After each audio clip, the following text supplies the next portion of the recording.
Alright! Hello, everybody! Hello, James, Void Dweller, OA Apparition, and Jay-chan! Woo! I'm sorry for worrying you, OA. I just really had to get something done really quickly. No big deal, no big deal. I'm sorry. I just needed to concentrate on this one thing. It's not a big deal at all. Everything's great, okay? So, anyway, last time on Higanbana, that was such a wonderful story. Oh my god. I just, like, seriously, there are some of these Higanbana tales that, you know, they make your stomach churn. They make you go, oh my god, wow, this is so edgy and so gruesome and so macabre. And then there are some of these. Oh, Chicha, you're too funny. And then there are some of these that are just so sweet and like genuine and adorable. And then there's some that are just goofy. Like,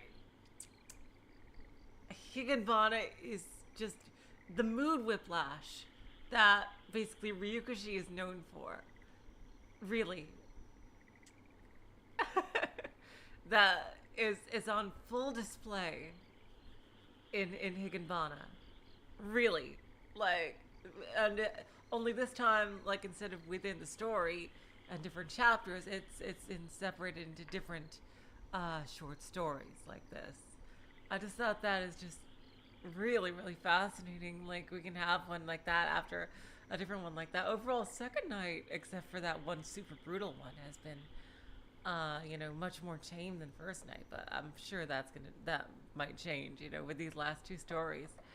Anyway, I know that this particular one is supposed to be a longer one that we're not going to finish tonight, but Apparition has told me there's a good stopping point.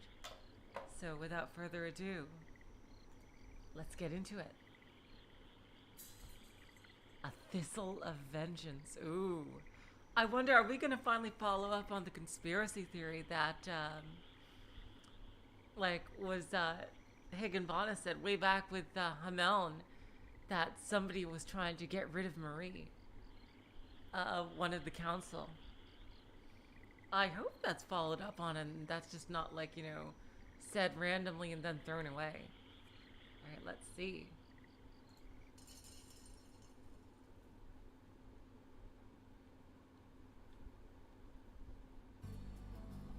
Yukari! Oh my god! Oh wow, that's loud. That's loud.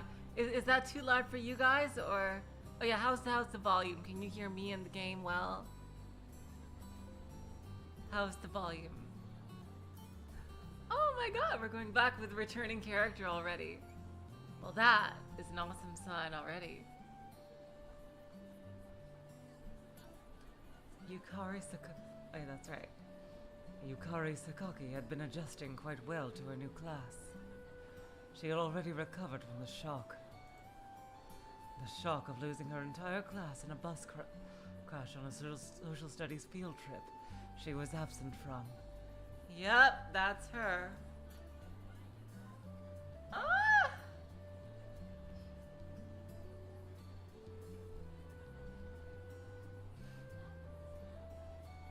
You think it's a bit too quiet? Let me just turn it up a skosh.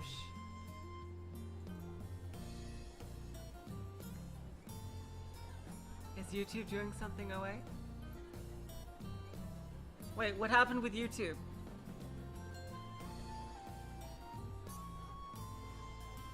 What's going on? Oh god. I'll keep going anyway. This girl who had once been bullied especially badly and made it her mission to seek out and prevent bullying of others. She was shunned by the boys who she annoyed by doing this. But everyone else admired her sense of justice, and she became very popular among those in her class.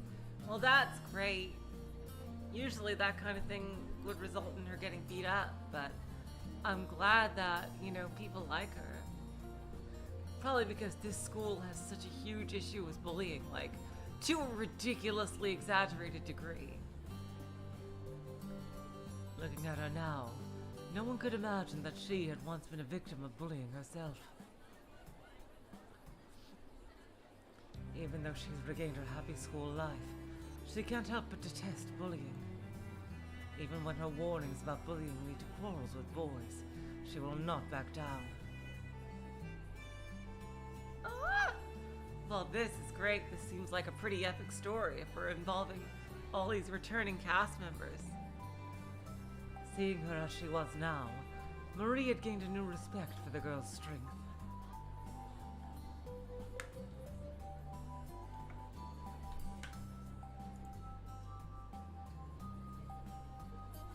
And someone I don't know is talking.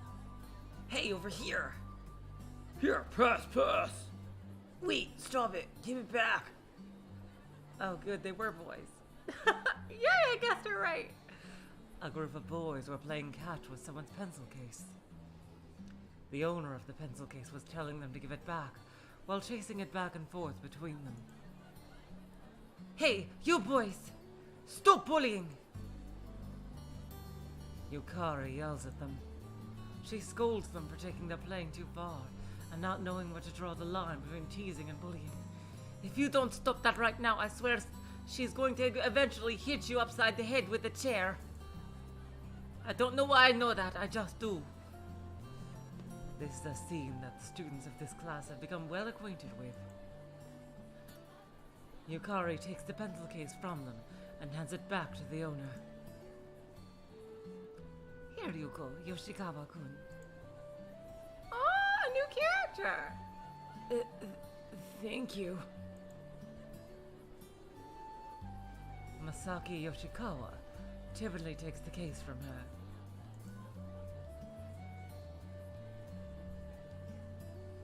The boys from earlier stood there jeering at the sight of that. Yoshikawa, you're so lame. You just got saved by a girl. I bet you play with girls all the time, you sissy. What the fuck? It's like, dude, how old are you? My god. Masaki had a short, petite build. When compared to the other boys who did growth spurts earlier than he had, he looked very small. Because of that, he was often poked fun at by the mean boys with better physiques. Seriously, like, hanging out with a girl and they're bashing him for it? Okay, you guys. Wow. That is like one of those immature things possible. They should, if anything, they should be jealous of him. It didn't take long for that poking fun at to change into full-fledged bullying. Ever since Yukari showed up, the bullying in the class has rather impressively gradually disappeared. Nevertheless, these boys had no intention of giving up on Masaki, their newest toy. They continued the bullying behind the scenes, and had been getting worse day after day. Masaki lowered his head with an uncomfortable expression at the sight of the boys jeering at him. He quickly snatched the pencil case from Yukari's hands. I didn't ask you to help me. But weren't you being bullied? I wasn't being bullied. There was no sincerity in those words. But Masaki blurted them out to seem tough. He was a bit self-conscious about being bullied. But feeling like he'd lose if he admitted it, he endured it this whole time.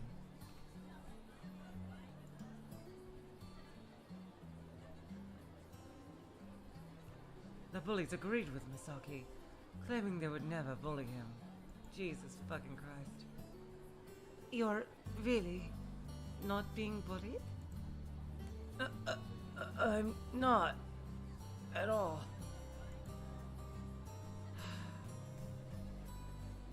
Yukari was the only one that heard him. His voice was too quiet to be heard by anyone but her.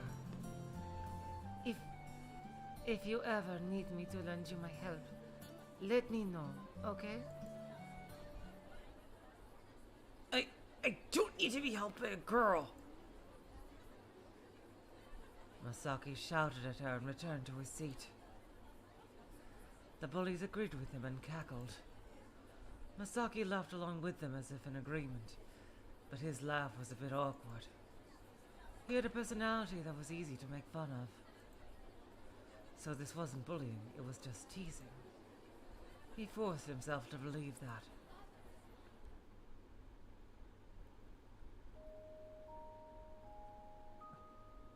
You're so slow, Yoshikawa. Hurry up, hurry up. I can't. It's too heavy. Don't let any of them touch the ground. If you drop even one, we'll throw your pants away. They were forcing Masaki to carry a multitude of backpacks on their way home from school. Oh, hello, Jess. Hello, Fawful. Welcome to the stream. He had them on his back, on his front, in both hands and on both shoulders. It wasn't so much the weight as his trouble keeping balance that was almost causing him to drop them. But they just kept mocking him, saying that they wouldn't let him off easy if he dropped any.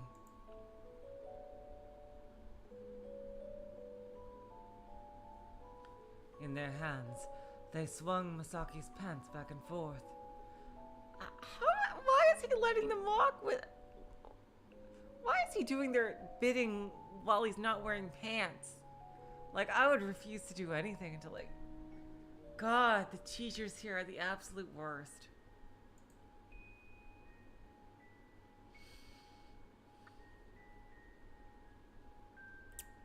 Like, seriously. They said they would throw them away if he even let one of the bags touch the ground just slightly. And so, Masaki was walking pantless, his underwear shamefully displayed. Seriously, what the actual fuck? Carrying multiple backpacks. The weight of the bags was nothing next to the disgrace of being forced to walk dressed like that.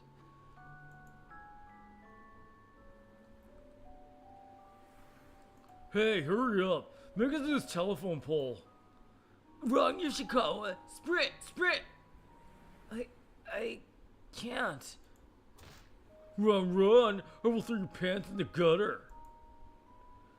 The boys hit his butt, urging him to run. That made Masaki speed up. Stop that. That hurts. He lost his balance slightly for a moment, and all the backpacks came tumbling down, tumbling down, tumbling down. Oh boy. And one of them fell into the gutter. What the hell? Don't drop my backpack in the gutter. Oh god.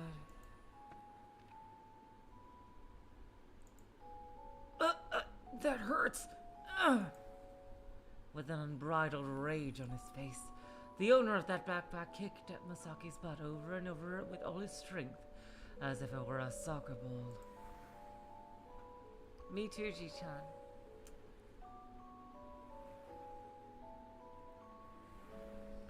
His white underwear were quickly dirtied with mud.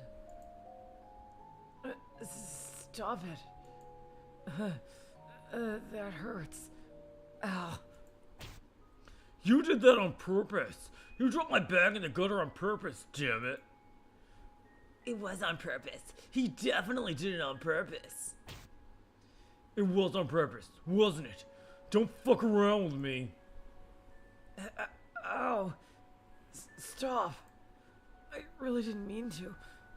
I'm sorry. Really? You're being serious? Really? Seriously? He does have a real 90s look. Jess, he does. Sorry.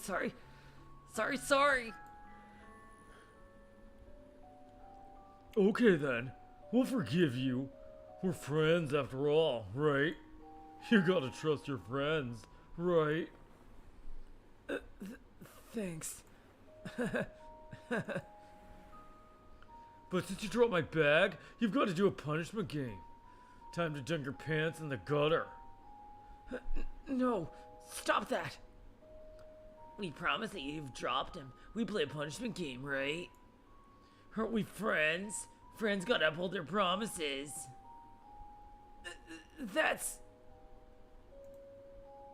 Huh? What is it? Are we not friends? We're not friends. Huh? Huh? I'm your friend, aren't I? We're friends, huh? While pressuring him for an answer, he kicked Masaki's ass many more times. Many, many times with so much strength that it couldn't prove anything except that they weren't friends at all. Ouch. We're friends. We're friends. See? We're friends, right? Oh, I'm so sorry, Apparition. Oh my god, I'm so sorry. Seriously, Fawful, this is like a twisted dark mirror of the Hinamizawa Club, exactly. Okay then, keep your promise. You're gonna keep it, right? Don't friends keep promises? Yeah, I'll keep it. Okay, here. It's your promise, so do it. Oh god. The bully held his pants out to him. He wasn't holding them out to politely return them, of course. It's a promise, right? If you drop our bags, your pants are gonna get dunked. Do it now! We're friends, so you gotta keep your promise. If you don't do it, you're not our friend, just a liar. If you're not our friend, we're not gonna go easy on you. Liars need to be punished. Oh, Jesus fucking Christ.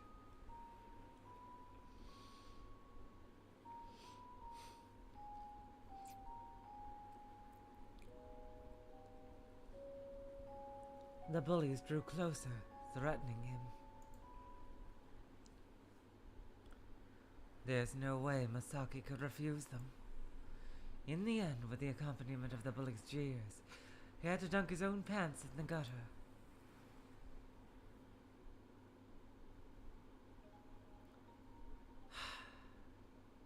When he got home, his mother got mad at him, asking how he got his pants so dirty. Not wanting to admit that he was being bullied, Masaki said that he was messing around with his friends and got them dirty. Oh wow, damn, that's a Collider level lie. Jeez. A lie that is not technically false. Which is really sad in this case. Couldn't have done it better myself. Ugh.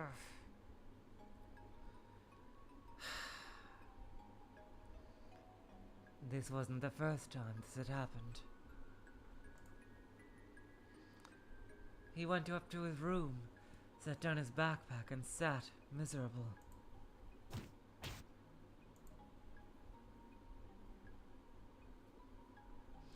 And he threw down his pillow and kicked it over and over again, as if he were kicking himself.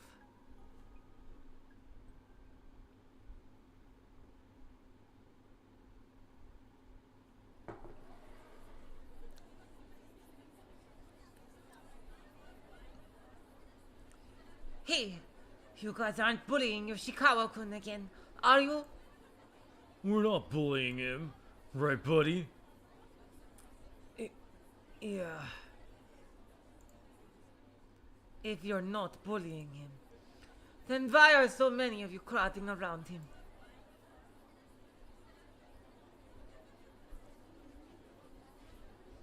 Today as well, Masaki was being surrounded and bullied.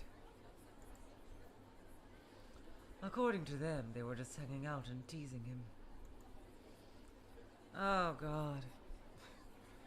Being bullied and having that bullying called just teasing is something that's way too relatable. Ugh. But it was incredibly obvious to both Masaki and Yukari that he was being outright bullied. Hey, Yoshikawa. You tell her too. We're just good friends hanging out and she needs to leave us alone. We're friends, right? Yeah. Yoshikawa-kun, come here.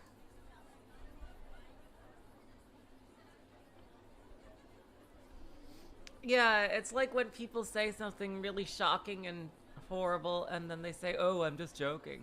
It's the same thing. It's just, they're clearly just trying to avoid responsibility. It's like, seriously.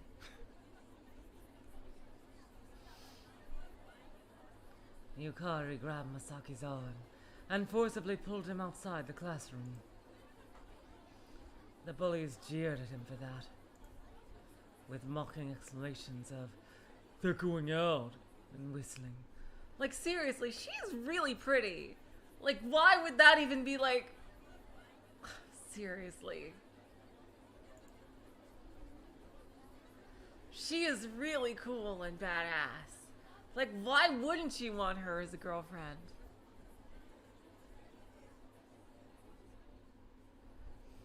Absolutely, apparition.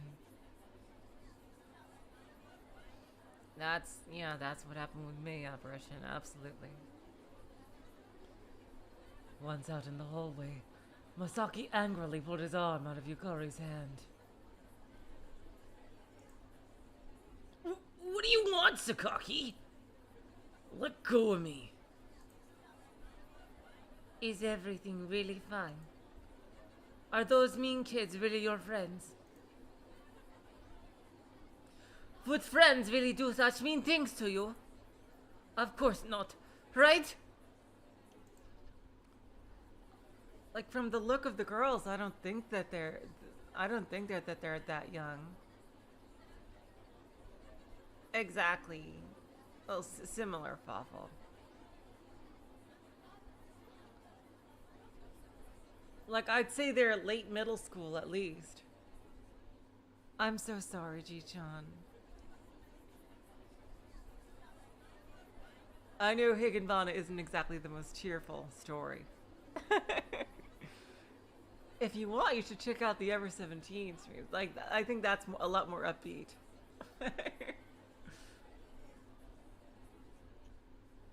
If you're looking for something more upbeat. Of course not, right? It's not like that. Are you telling me that it isn't bullying? It's not bullying. Piss off. Okay, thanks, Ji-chan. I just want... What's most important is how you're feeling, okay? Like, I don't want you to ever feel... And this goes for anybody. I don't want you to ever feel that you have to be here. If you're getting uncomfortable by the story. Like, we all know that Ryukishi, like, delves into really, really brutal topics.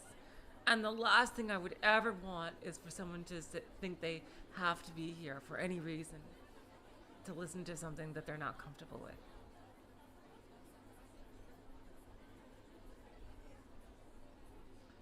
He didn't want to accept the fact that he was being bullied. He knew he was being bullied, but he refused to admit it. If he didn't admit he was being bullied, then he wasn't. He was just the kind of person people like to play around with and tease. Believing that was the last resort he had. Damn, it's almost like that other girl.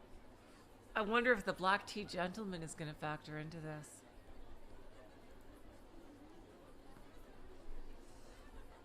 Of course, Yukari knew that as well. She knew it was part of his male pride to not want to let himself be seen as weak by someone of the opposite sex.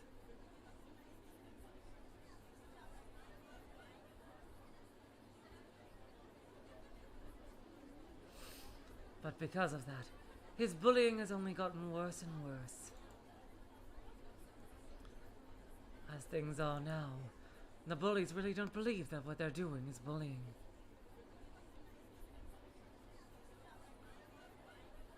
Oh no. I'm fine, Jefferson. I'm fine. I'm fine. I've moved past that. Really, a lot of these things is like memories, but the memories are so distant now. And although, yeah, there are still scars, emotional scars, sure, but it has faded with time. Like, and it's really looking at this from now, like more this type of thing, more from a third party perspective. Like, is I think really is really fascinating for me. And I really love, like honestly, I really love the perspective Ryukishi gives on a lot of these subjects because it's usually not taken as seriously as he does in his stories. Like, that's true. It is similar to Satoko and Tepe in Higurashi, although not as much. Like that the thing is like part of what I really love about Ryukishi's writing is that he takes topics seriously, and he goes all the way through. With them, like a lot of stories brush on certain issues, but then usually just like they're not part of the main story or they're resolved super easily. But what I really love about Ryukishi's stories is that it kind of goes into one of his flaws as a writer, which is like dwelling too much on one topic or one plot point. And this is like, the on the flip side of that flaw is that topics that are not usually delved into in stories like this, in visual novels or any media really, with the seriousness that they deserve, Ryukishi does, in fact, treat them seriously and in depth. And that I really see as very unique and appreciate.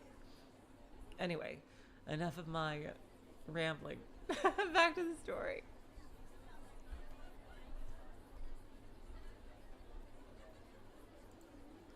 Even as he is the victim, by not being able to admit he's being bullied.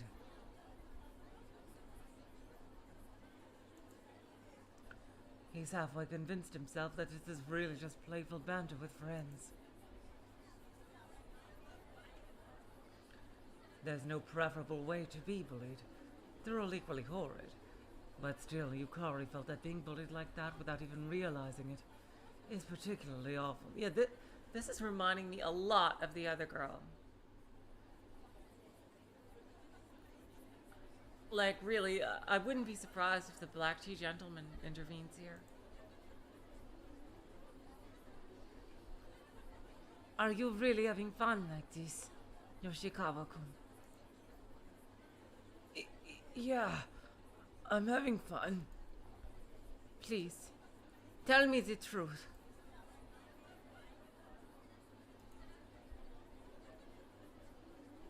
I'm your ally, Yoshikawa-kun. Yeah, I was talking mainly in terms of visual novels and things like that. Jess, yeah. I'll protect you. So work together with me and help me stop bullying? Oh, god damn. I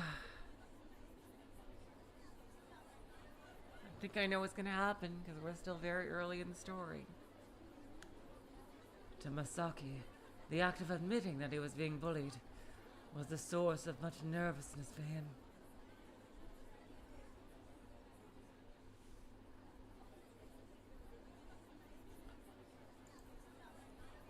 With that one utterance, he was thrown into a frenzy like rage. Yep. Oh, God. I thought I told you I'm not being bullied! No one is bullying me like that! This is none of your business! Don't talk to me ever again! You're being a nuisance.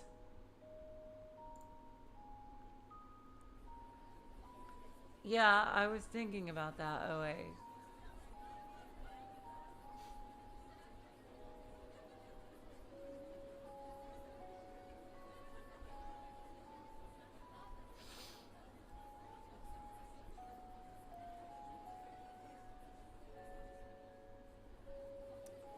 I really was thinking about that, OA. I don't know. I've heard Iwahime is also really brutal and shit, but I don't know how brutal it gets, or if it's like if the type of it, if it's more similar to Higurashi or Umineko, or what, or Higanbana. Jeez.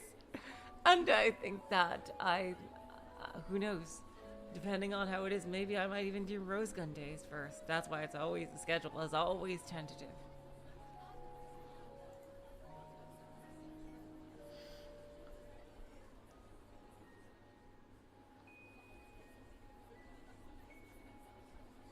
Are you serious, OA? My god. Wow. That's saying something.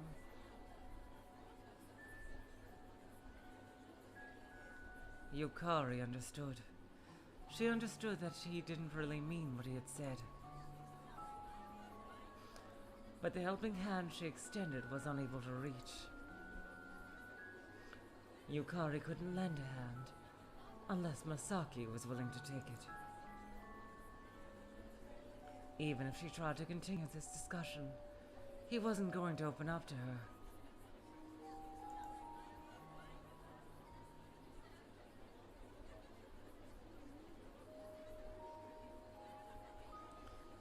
Yukari decided to drop it here and let out a big sigh.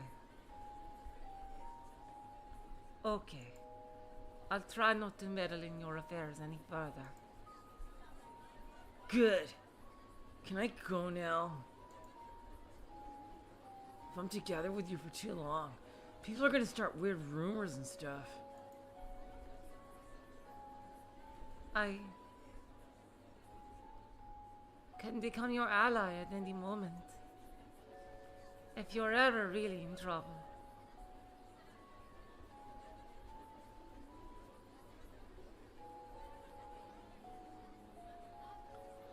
You can come talk to me at any time. I won't. Ever! Oh, God.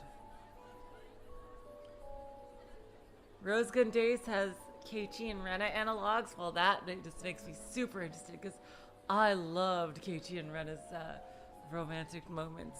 Oh, wow.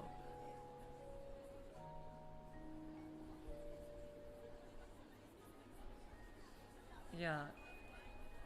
Yeah, I do think we need a bit of a break. Like, it depends on how brutal Rose Gun Days is. Like, I know Higurashi took a while to get really brutal and stuff like that. And, you know, like, you guys can tell me on the Discord, like, without spoiling anything, obviously, like, how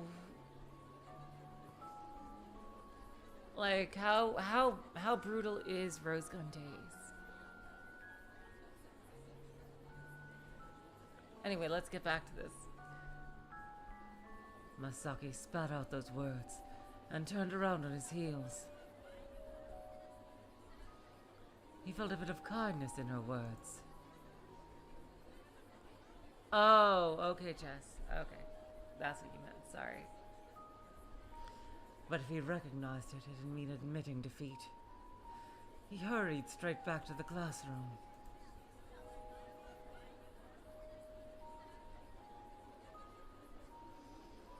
While his heart stung with a small pain. Since that time, whenever Yukari saw Masaki getting pushed around by the bullies in the classroom,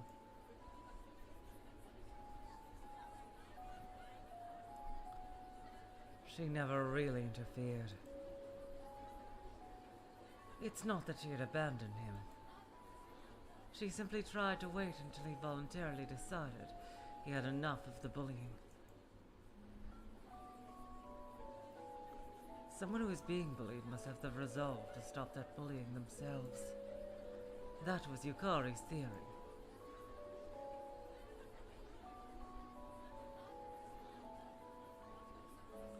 Oh, Jess. We're of the same mind there. Sumi Hiraboshi is my favorite part of Higurashi. Absolutely, seriously. I was absolutely nuts for Sumi Hiraboshi. Seriously. My god. I was going Keiichi Rena stuff out the fucking wazoo. I was like, seriously. Woo! My god.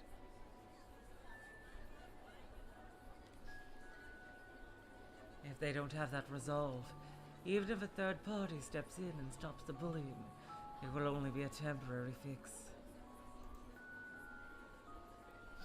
Of course, gaining that resolve is no simple task to someone who is being bullied. She knew that all too well, but she wanted him to have that strength.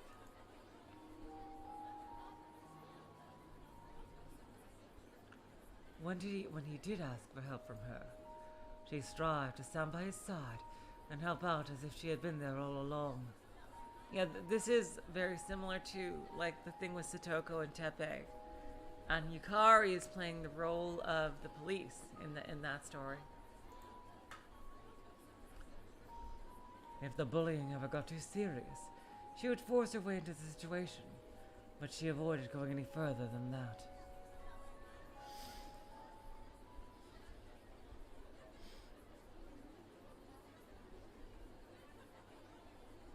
However, the number of occurrences in which she would have to force her way in to stop the bullying was increasing.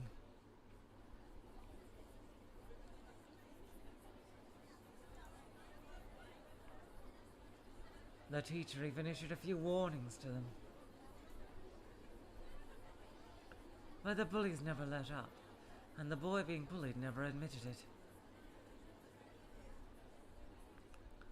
Masaki Yoshikawa's situation gradually became increasingly more serious.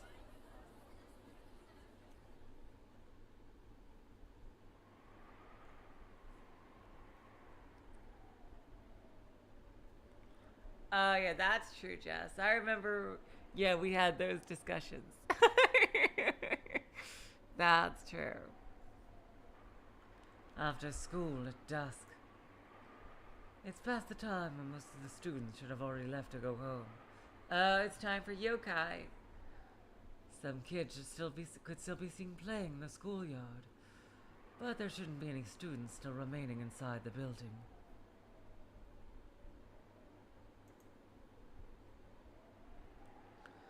Masaki was made to stay after class to do his work as the class rep. Once that was over, he was about to return to the classroom.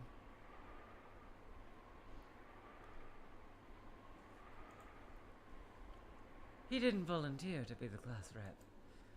The bullies had hatched a scheme and voted him to the position against his will.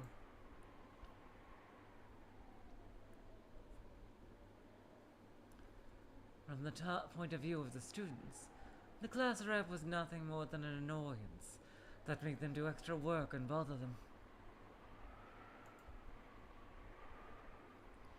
Naturally, he didn't have the charisma that the position required, and so he was the class rep in name only.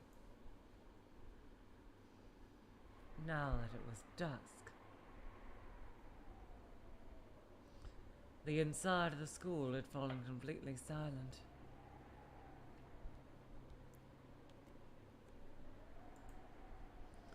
The kids having fun playing in the schoolyard were just about audible, but they were so far away that it sounded somewhat sad.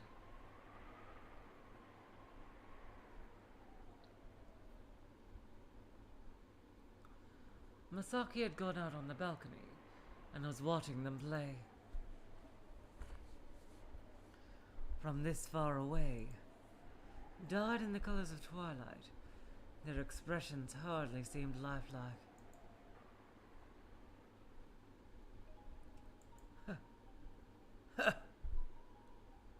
Masaki let out a weak sigh. Lately, he felt like his consciousness had grown weak.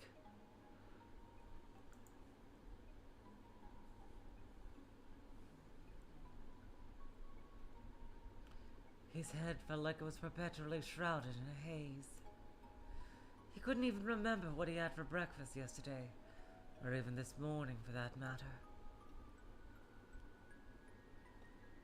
That was probably his body's way of subconsciously protecting his heart.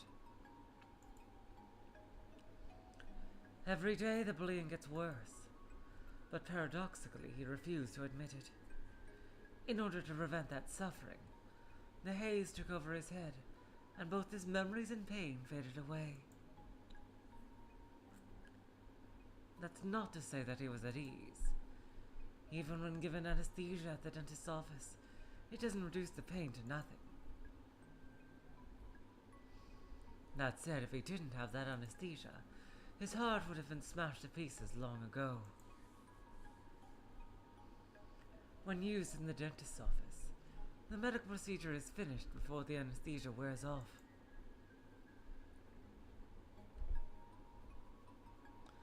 But the bullying he faced was rather severe and never ended.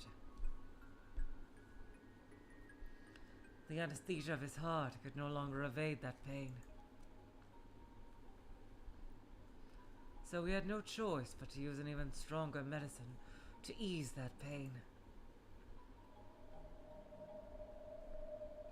As he looked down on the schoolyard beneath him, it was only natural that he wouldn't consider the liberation that jumping from there would give him. Oh boy.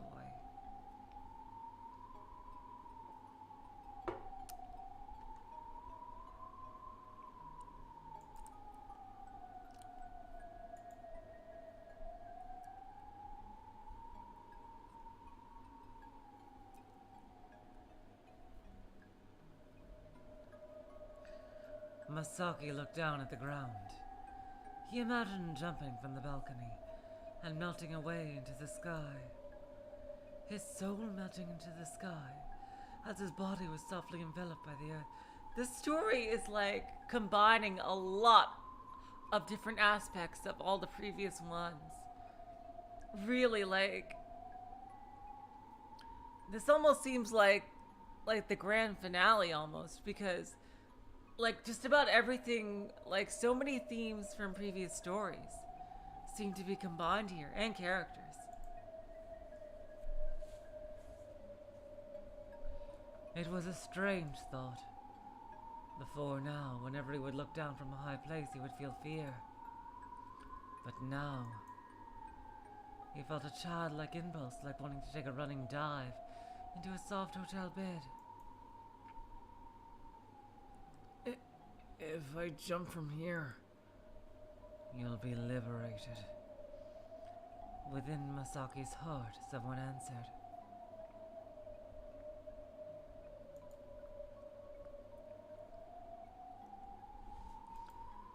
That's interesting. That's right. If you jump from here, you'll be liberated from everything. What does it mean to be liberated? Liberation means eternal peace. No one will ever torment you again. You'll be able to sleep eternally and peacefully. Yes, someone answered within his heart. If what they said was true, then he had no reason whatsoever to hesitate.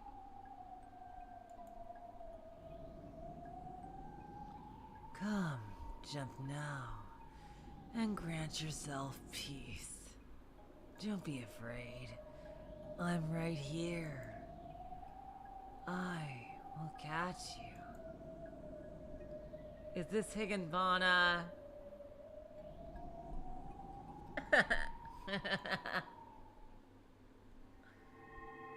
It is.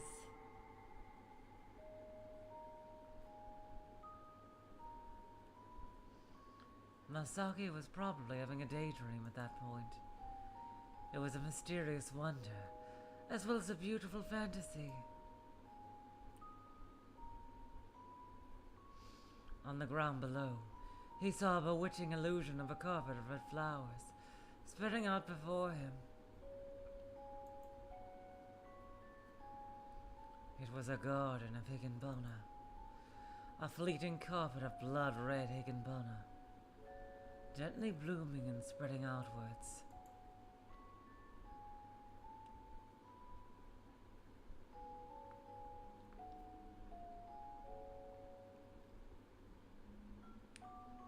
In the center of that flower garden stood a black-haired girl. Oh, god damn it.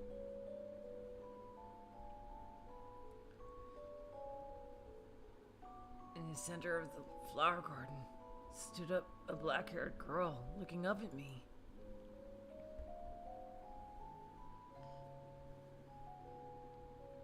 Come on, Misaki. I'll catch you. Well, sorta. But the girl gracefully smiled and extended both her arms this way. If I jump, I can escape from this miserable reality. Hello, T. Welcome to the stream. And be welcome to that fleeting, beautiful world of Higanbana.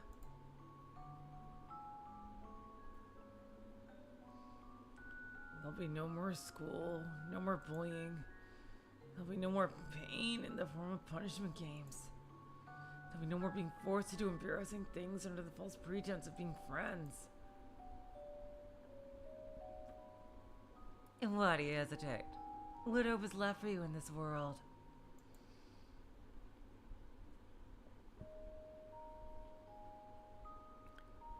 Do I have any? Oh, hello, Ian. Welcome to the stream. That's right. Yep. Okay, so if you're familiar with Higanbana, yep, you know that this story can get pretty brutal. Do I have any? Do I have any hope left in this world? In that case, come to me, to this world of Higanbana. Come here to me. Make your own decision. And come to me on your own. But come on, with your own arms and your own legs. Climb off that balcony. Hello, Shelter.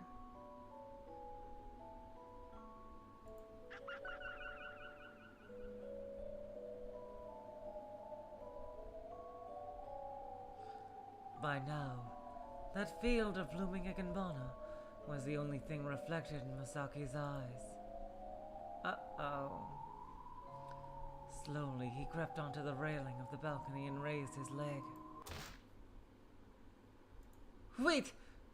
Oh, this is probably, Marie. Wait! There are no flowers that bloom in death! Suddenly, another voice yelled out.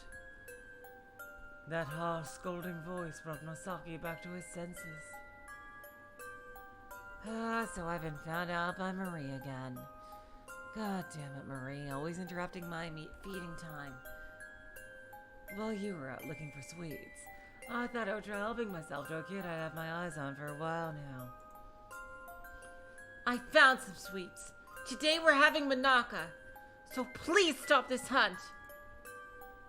Oh God, Marie, you're always such a nag, nag, nag, nag. Stop leaving crumbs on the bed, Higanbana. Stop. Remember to cross your legs, Higanbana. Stop feeding on the souls of the innocent, Higanbana. Jesus, nagging the only thing you know how to do.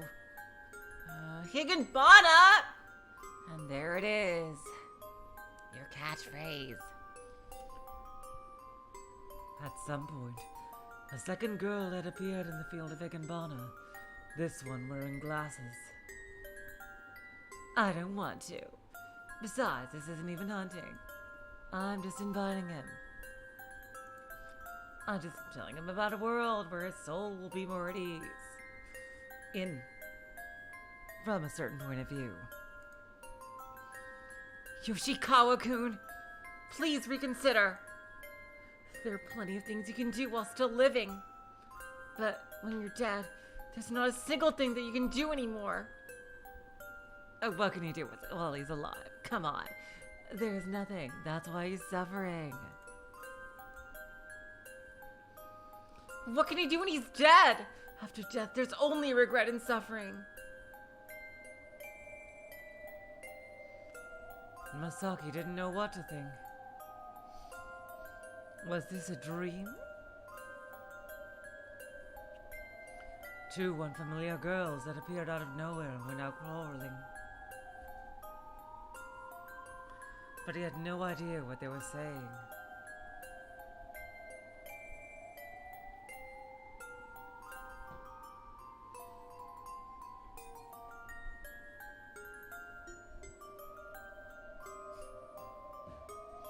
If he died, he would be liberated from everything.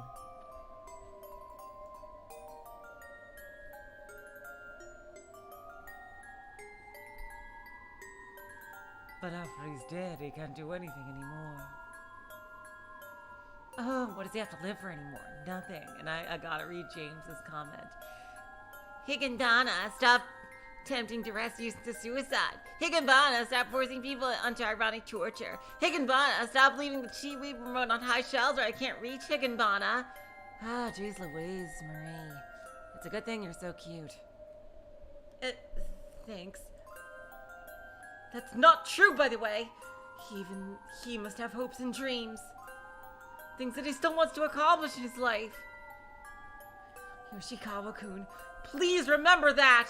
And Higanbana, we need you to get stop leaving the remote too high up. It is annoying.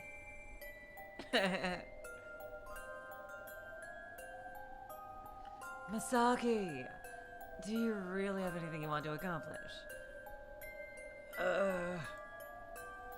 I've been watching you for a long, long time. Is there something that you've been working towards? I haven't seen it. You're just giving yourself up to the flow of life, like a leaf on the surface of the water, just being swept along. See, I can be all poetic. And in the end, you'll become stagnant waste and rot away. As you are now, that is very likely the end that you'll meet.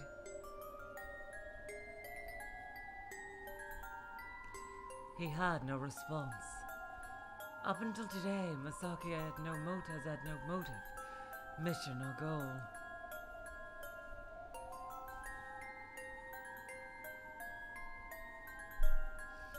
There's only one thing that he's been doing. Refusing to admit that he's being bullied.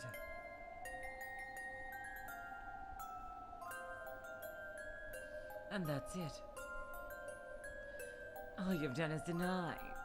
As long as you keep denying, then it's not bullying. So you're not really being bullied.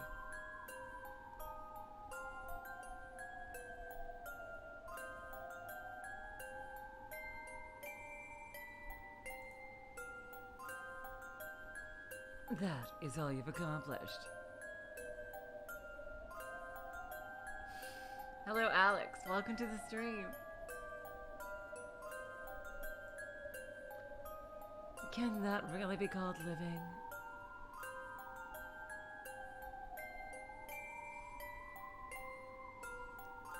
Yeah, G-chan, because you know that Ryukishi used to work as a social worker, so I'd imagine he knows about these he's heard firsthand, like about this kind of thing, that like people have contemplated suicide, have thought of.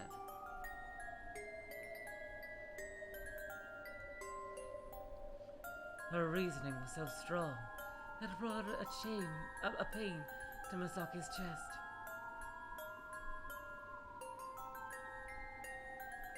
All he had done was shut his heart away in stone.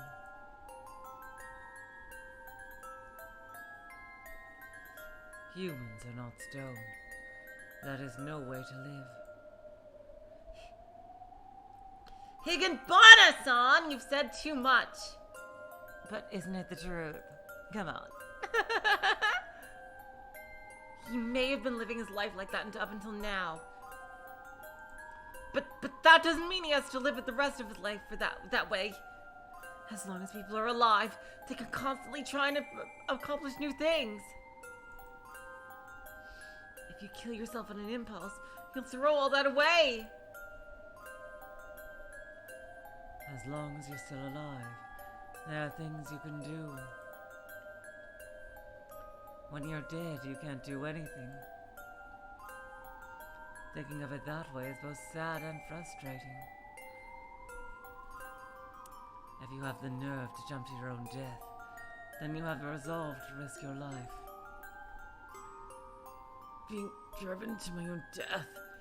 Isn't that the same as being killed by those guys? Then why should I be the only one to die? Oh no.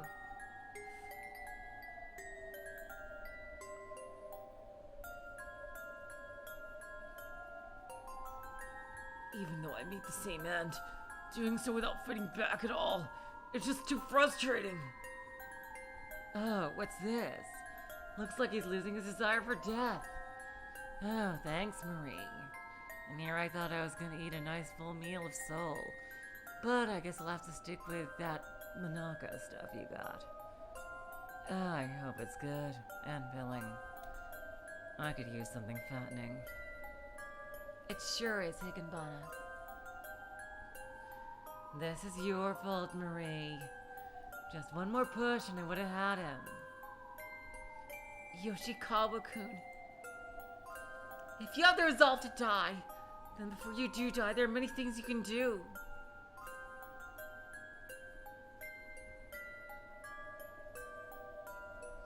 So please, show some courage. Courage? Don't give up hope. Try talking to everyone. Try talking to Yukari. To your teachers, your father, your mother, and your friends. Even if I talk, none of them will listen. Oh, don't I know that? Jeez. Masaki's heart trembled with anger and sorrow. Oh, wow. Damn, now this is getting into... yeah.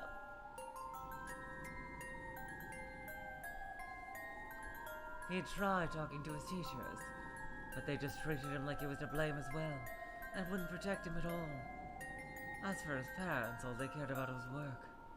They would always say something about parents not getting involved in fights between children, and wouldn't help him at all.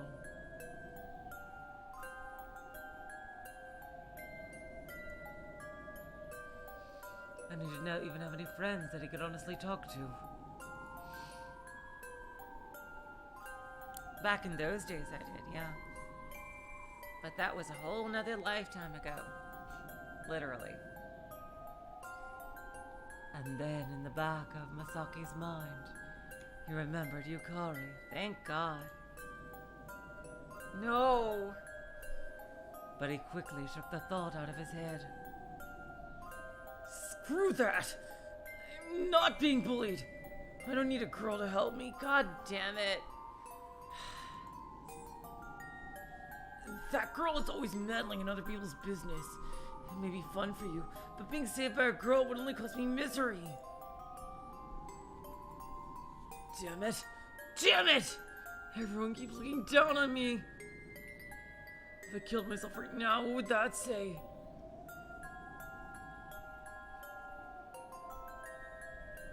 Would they just casually attend my funeral and pretend to grieve my passing? Would they go to my parents and shamelessly tell me that they were good friends of mine? And then would they talk about the good times? Talk about how I was bullied by some bad kids and pretend they were the heroes of the story? No. Fuck that! Oh my god! Woo! I love that he actually wrote that in. Like hell I'm gonna die! Like hell I'm gonna be killed! Ah, well, this isn't good. There goes my dinner. Looks like he's got the will to live again. It looks like he's taking it in a different direction than I intended, though. I may just get some meal out of this yet, though. Nice job, Marie. I ordered for singles, but it looks like I might get the family pack. It looks like I might have to start watching my figure. Hey, if he does what I think he's gonna do, you want a piece? I don't want to get too fat. No! You have to stop this. Oh, it's gonna be fun watching you try. Higanbana! As Masaki's heart filled with anger, His desire to jump to his death rapidly vanished.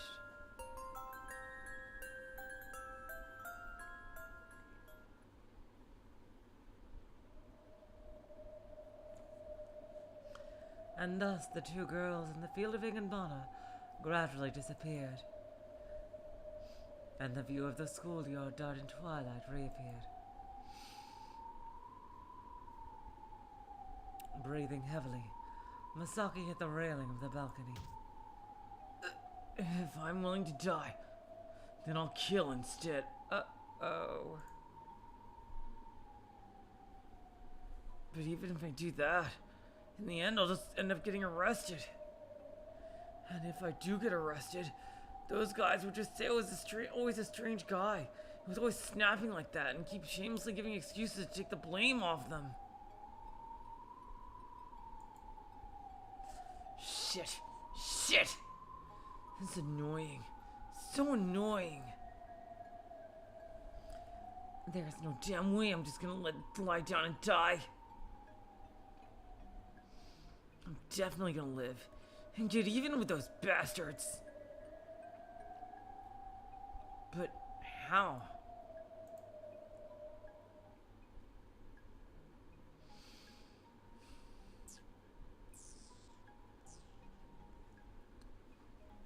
There isn't really a way for him to kill them. He could maybe try to take them to the grave with him, but in the end that would leave him dead too, or at the very least arrested. It was a double-edged sword.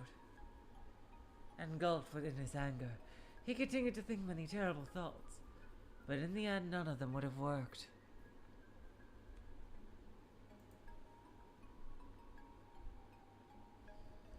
Realistically speaking, the best he could do for revenge was to sneak some tacks into the indoor shoes in their shoe lockers. But even then, he would obviously be the first person they would suspect. But this is those bullies he's talking about.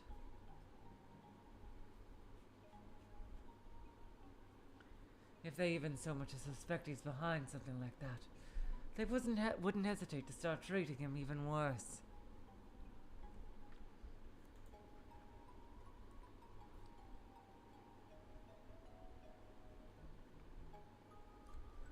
Masaki slowly turned on his heels and went back into the classroom. He no longer wanted to die. He wanted to have his revenge in whatever way possible. Definitely, Ian. Really. It does.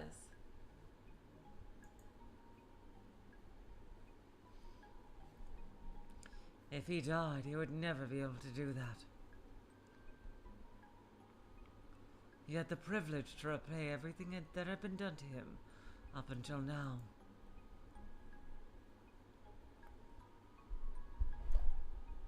Oh, hold on. Sorry, there's these stupid cords on the ground. I just want to adjust my seat just for a bit. God, I should really invest in a proper desk to do all this.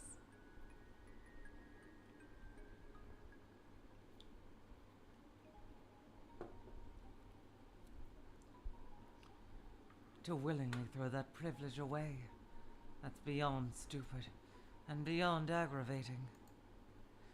He was now painfully aware of his situation. He knew all too well that he was being bullied. At some point, I will have my revenge. Eventually, I will, damn it!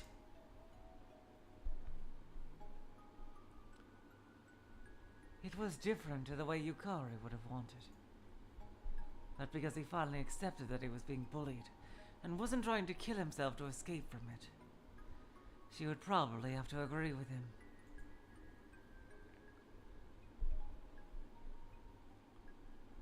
Masaki walked wearily home.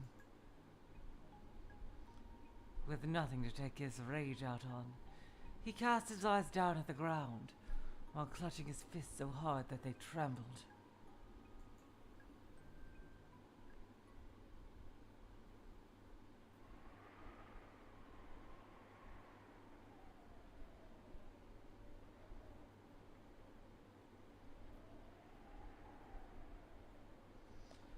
On his way home, he walked past a large vacant lot. It was probably originally a housing site, but it fell into disrepair and the weeds were left to run rampant. Throughout that field, the purple flowers of azami, Japanese thistles, bloomed. It was like a garden made for thistles. That name sounds familiar. Is that the name of her sister?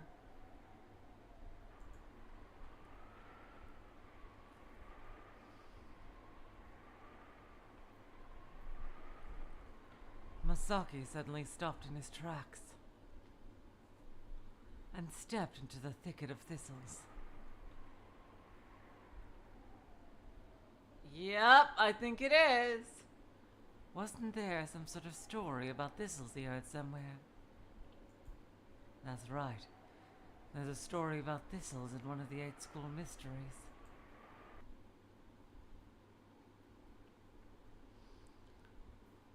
A field of blooming thistles at school, or on the way home from it. In the language of flowers, they represent revenge. Oh goddammit, I thought that was his voice. Suddenly he heard a disembodied female voice. There isn't anyone standing next to him, so where did that voice come from?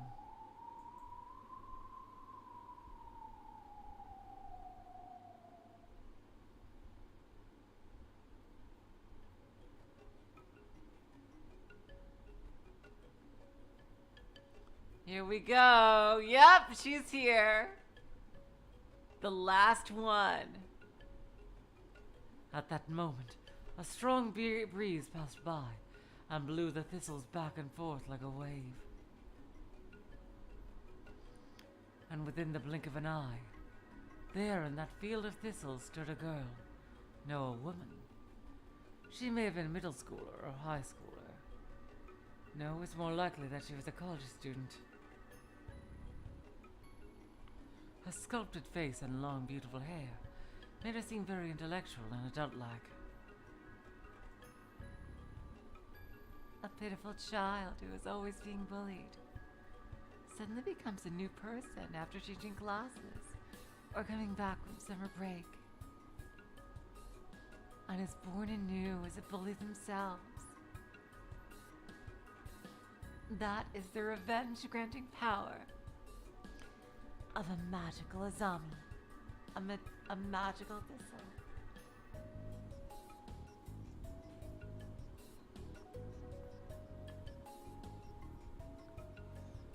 That's right. I remember. That's one of the 8 school mysteries. Azami the Vengeful.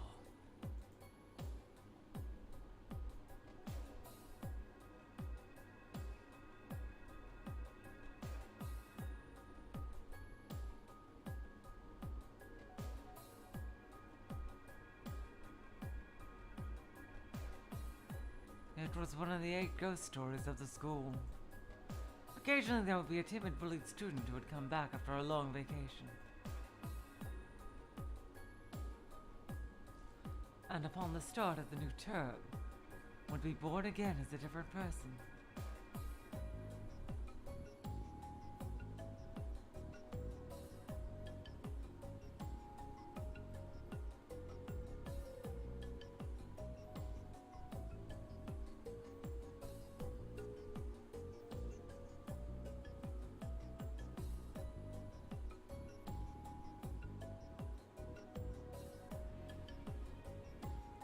That was because they ate a magical thistle from Azami the Vengeful. At school and on the way home, there were plenty of ordinary-looking thistles.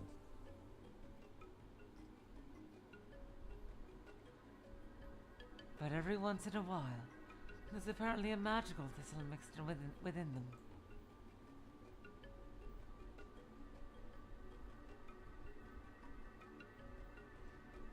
And only those who are bullied can see it.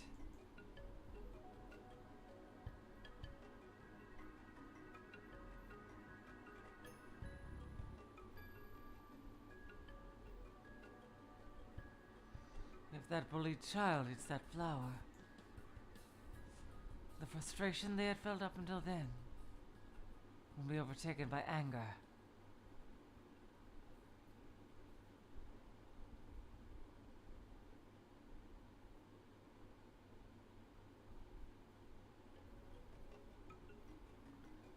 The frustration they had felt up until then will be overtaken by anger, and they will be born anew as a bully themselves. Whenever a kid shows up to school and their personality has done a complete 180, you would often hear some kids whisper between themselves.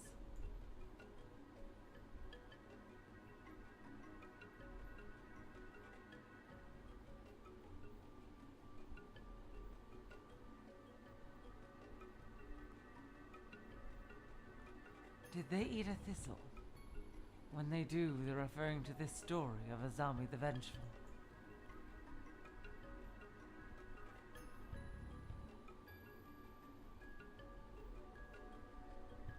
Hello, Masaki Yoshikawa-kun. I assume you can see me? Yes. Masaki instantly knew what she meant by asking such a strange question.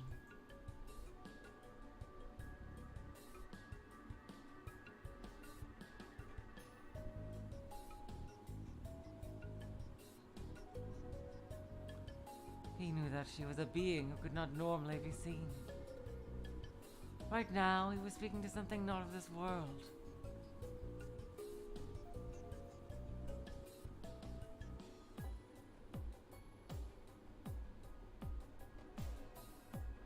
He was in no way intimidated by this encounter, but nevertheless every muscle in his body tensed at her presence.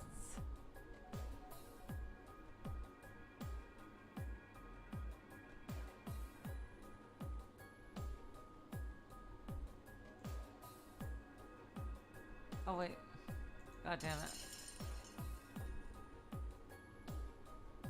He was no way intimidated by this encounter, but nevertheless every muscle in his body tensed at her presence. There is no need to be frightened. My name is Azami, 4th ranked of the school yokai. Azami the Vengeful.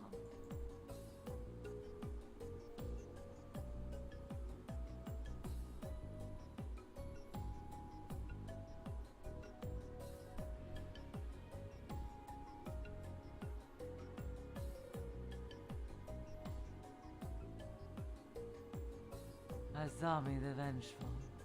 That is a badass sounding name. How unfortunate.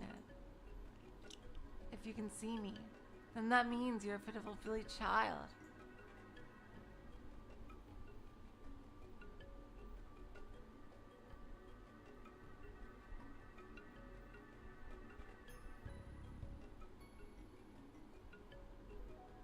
Is that true?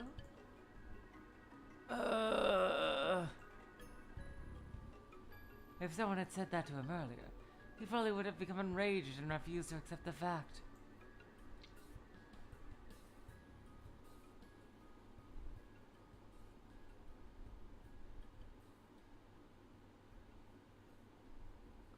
But he is different now. He fully understands his own situation.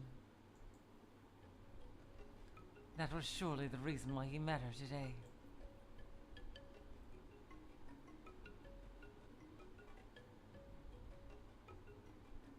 Masaki knew that.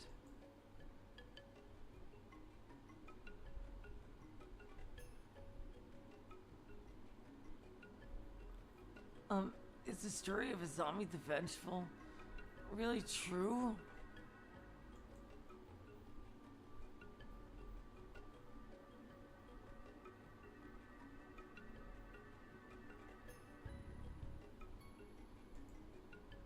It's true.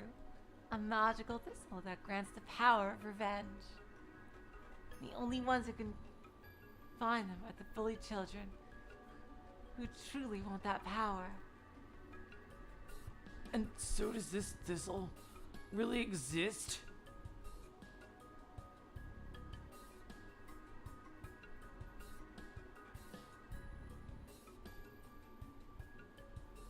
does that thistle really exist?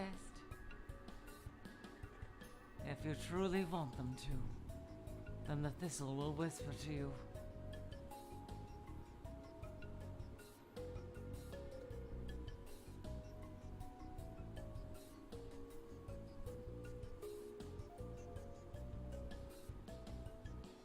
And look at the thistle will then the thistle will whisper to you.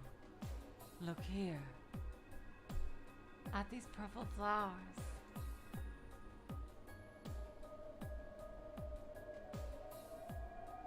Azami pointed to the thicket of purple flowers.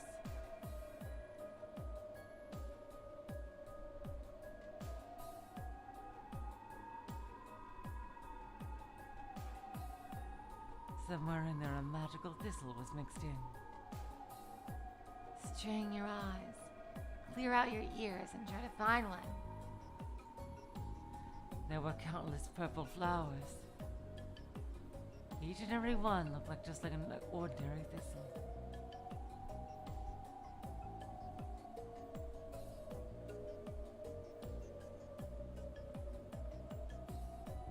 There didn't seem to be any special ones among them. No, there must be one.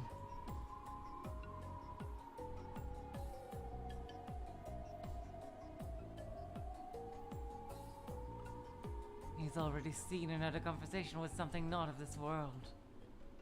So there must be one. There's an otherworldly flower in here that only those who are bullied can find.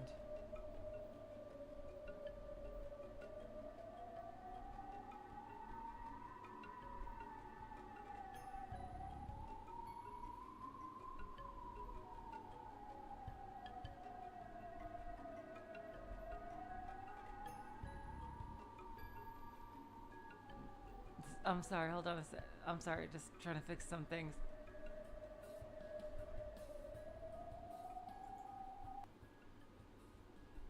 And then, coming from the thicket of the thistles, he felt like he could hear a faint noise. It was like a small bell being shaken by the wind. He was certain he could hear it. Whenever the wind blew through the flowers, they could hear that faint noise as well.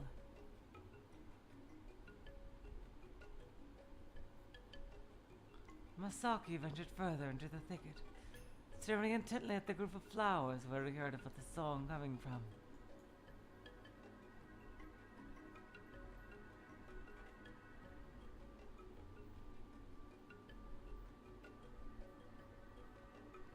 And finally he found a strange-looking thistle.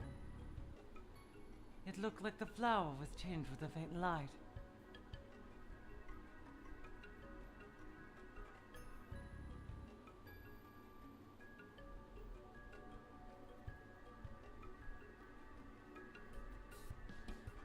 It was a very weak and delicate light, like that of a small firefly. But to a miserable child with a heart darkened by bullying, this faint light is clearly visible. Is this it? Good work. Yes, that is the magical thistle, containing the power of revenge.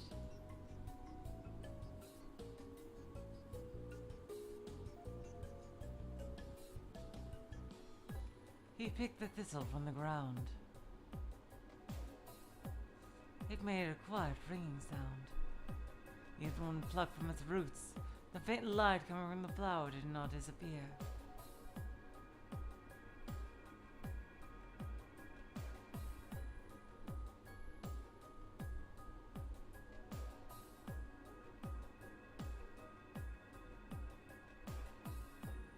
If you eat that flower, you'll gain its magical power. I even rhymed. And when I do, so I will become a bully? Oh God. Depending on exactly how bad you've been bullied up until now, the strength of its magic will increase. And you'll be reborn as a bully feared by all. I won't be bullied anymore. Do you think that bullies ever get bullied by other bullies? Of course they don't. Bullies are people who live hand in hand with bullying. That's not true, they do. As long as you keep bullying others, you yourself will never be bullied again.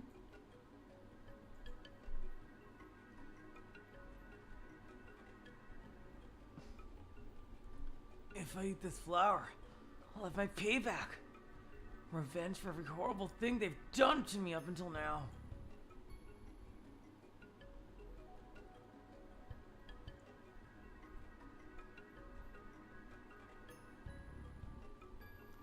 All the ways that he has imagined getting his revenge, while biting his pillow at night in desperation.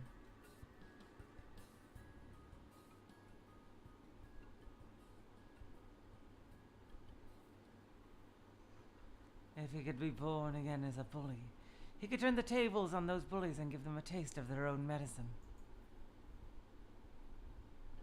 Absolutely, Jess. And then he would be happy and filled with pleasure. If he eats this flower, all of that will become a reality.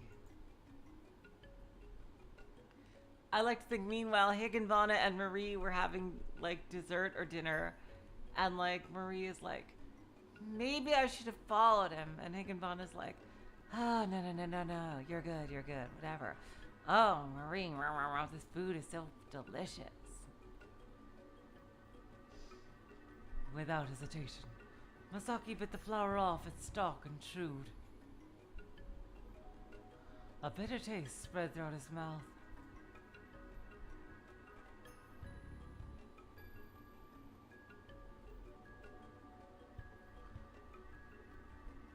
A bitter taste spread throughout his mouth.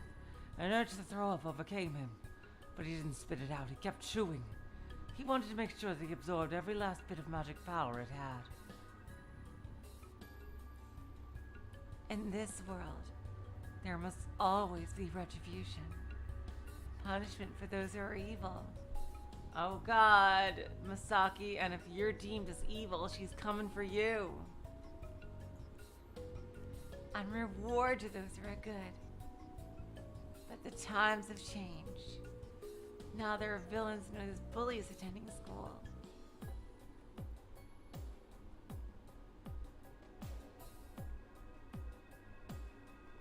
And they run free, doing whatever they want, and enjoying their youth right up until they graduate with no punishment whatsoever.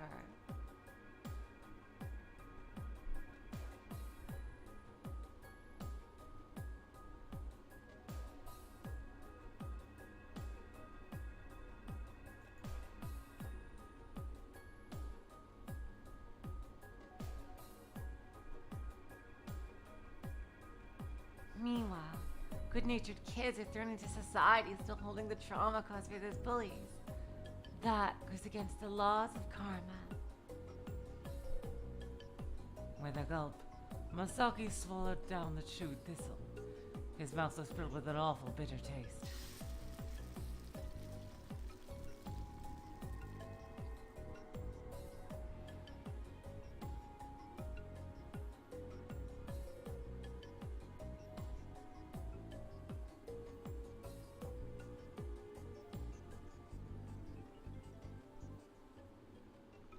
But he felt a strange heat rising in his stomach.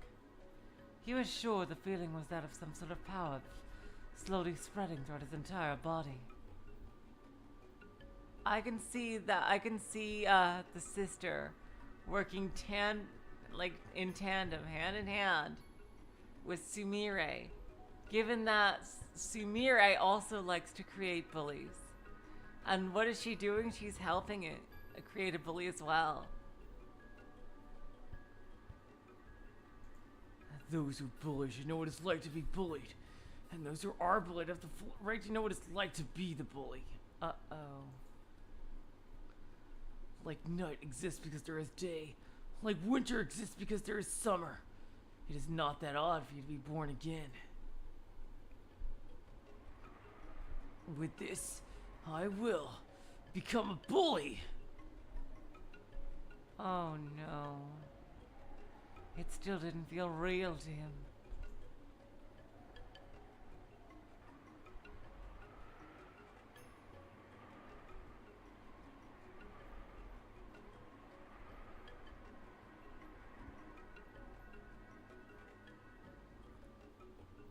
still didn't feel real to him, but the warmth in his stomach was without a doubt the real thing. By the time that you've got school tomorrow, you will revel in the magical power of revenge. Live as you wish to from now on. Because you have not been able to do so until today. Thank you. Oh, no need for thanks. You'll pay me back later. If there's anyone you should thank, it's the you of yesterday who endured so you could reach today. I'll always be watching over you.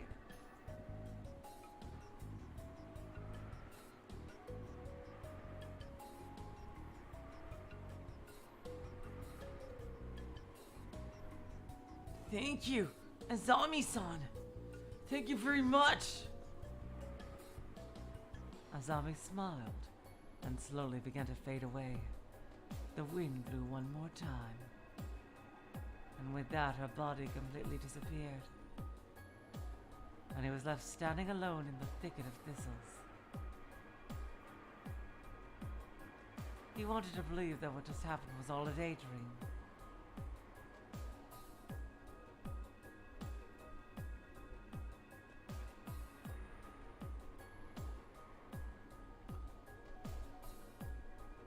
But the warmth in his stomach was still there.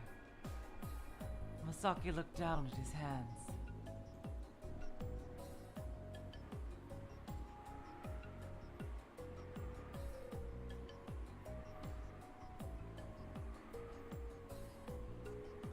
He could feel a warmth spreading through the palm of his hands as well.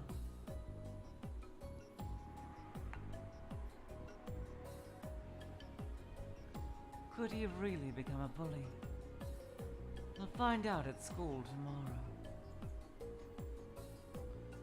Masaki clenched his hands into fists and left the vacant lot behind.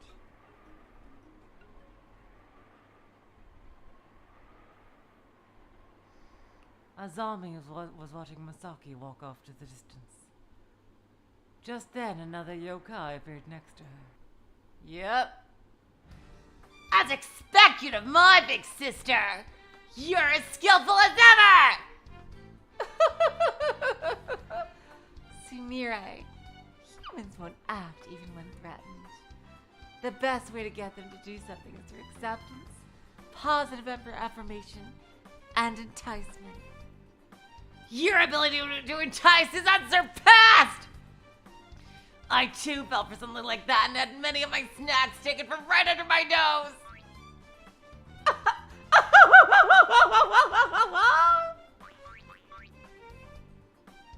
Oh, that was her. Ow, ow, ow, ow, ow, ow, ow, ow, ow. With a smile on her face, Azami pinched Sumire's cheeks and stretched them out like two balls of mochi. If my cute little sister requests it, I can help you out with your hunts every now and then.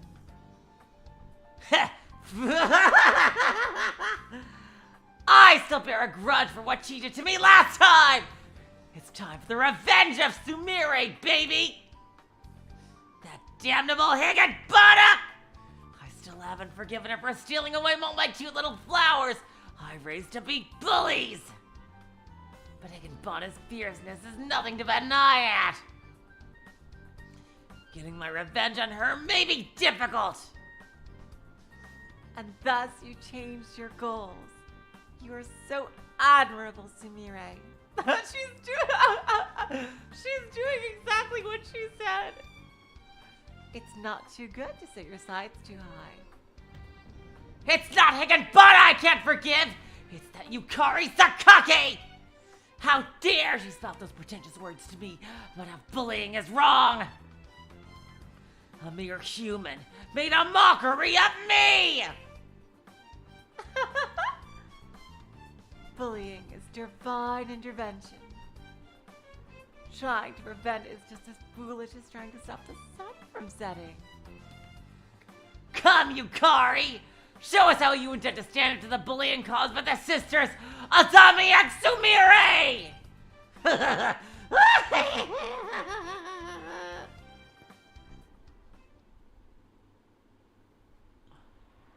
Okay, it's the next day. Yep. It seems like we're gonna have a big battle royale. Interesting. The 4th and 7th versus the 3rd and the 8th. That's gonna be really interesting. Okay, just hold on a second. I just need to go to the bathroom real quick. I'll be right back. Apparition, by the way, do you know how much is left until the break point?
right, and I am back. Sorry about that. Okay, only. Oh my God, you're right. That completely lost my mind. The music, that song, it was Mzaki. It was the Mzaki song that Amakusa was listening to.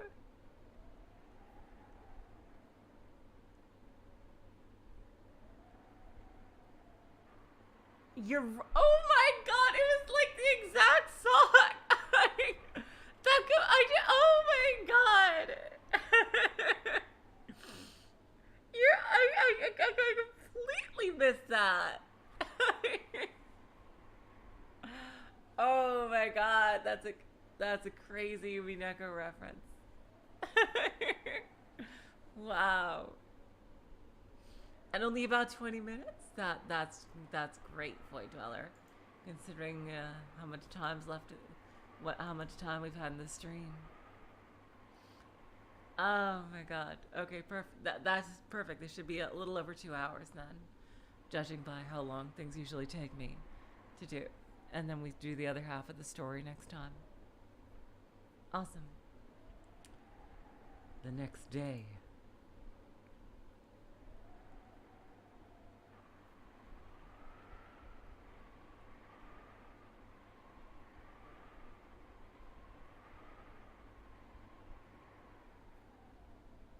Masaki was filled with a sense of both determination and nervousness as he approached from the school. Did I call you Void Dweller, Apparition? I'm sorry. Wait, did I call you Void? No, I'm so sorry if I did, Apparition. He felt like a transfer student on their first day at a new school.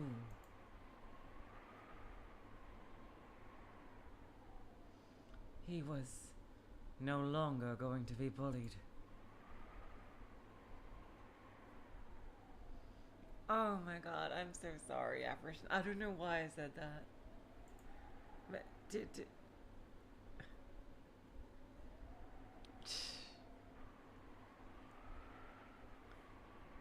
he was not going to be bullied again. Determination. Da da da da da da. Resolution. He repeated those words to himself once more as he stepped inside.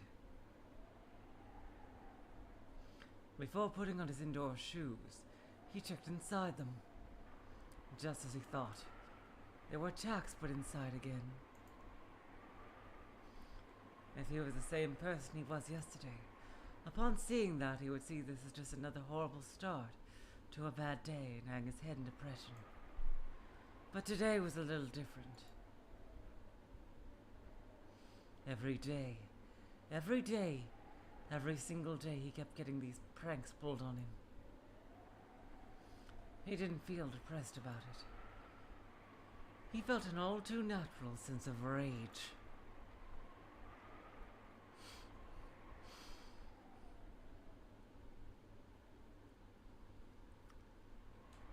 He grabbed his shoes and violently shook all the tacks out of them.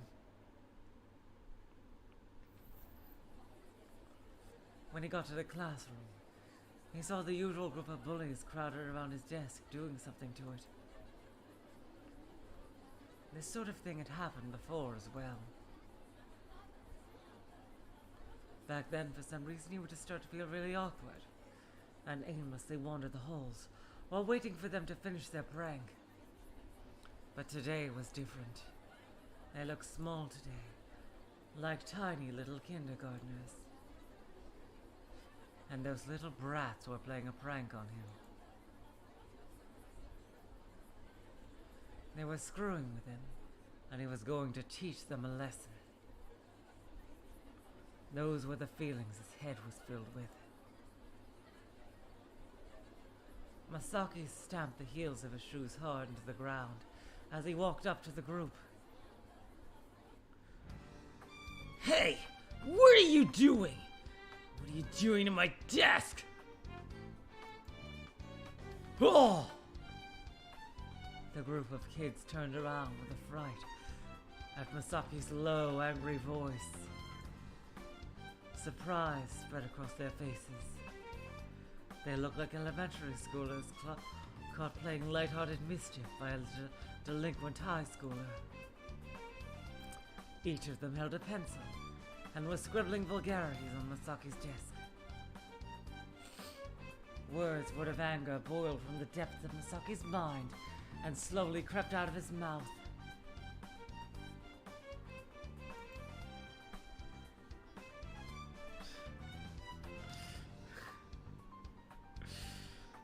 Erase it. I said erase it! They jumped at the sound of his stern voice. In a panic, they all grabbed erasers and started rubbing the scribbles away. Once they were finished, they practically sprinted away from Masaki's desk. Hey, wait. Y'all like Mzaki? You missed a spot. That wasn't me who wrote that. Well, it was me. It must have been you. No, it wasn't me. I don't care who did it! Just hurry up and erase it! Once again, they jumped up and hurriedly started racing. After they left, Masaki leisurely pulled out his chair and sat down.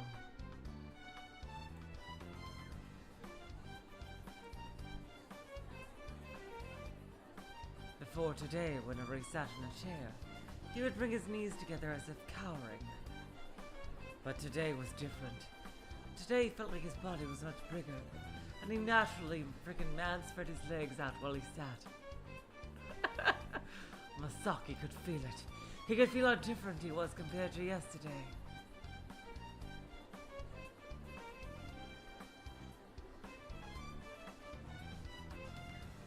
And his classmates and the bullies felt it too. There was something off about the normally timid and bullied Yoshikawa-kun.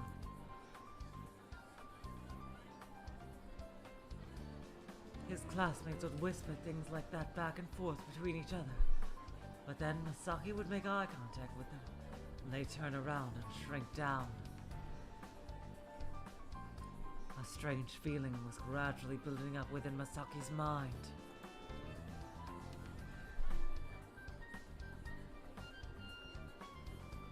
For the first time in his life, Masaki knew what it felt like to be feared by his classmates.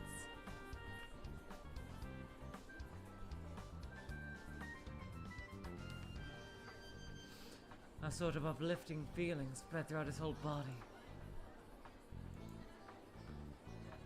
How's it going? You're not getting bullied anymore, are you? Oh, that's her. God damn it.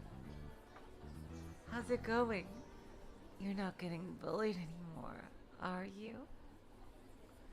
Azami's figure appeared before him. Azami-san. Hey, baby. There's something different about me today. Different how? It's kind of like, I don't know, like the classroom feels much bigger today. Like the ceiling is higher up than usual. Nah, it's more like the world just feels brighter all of a sudden.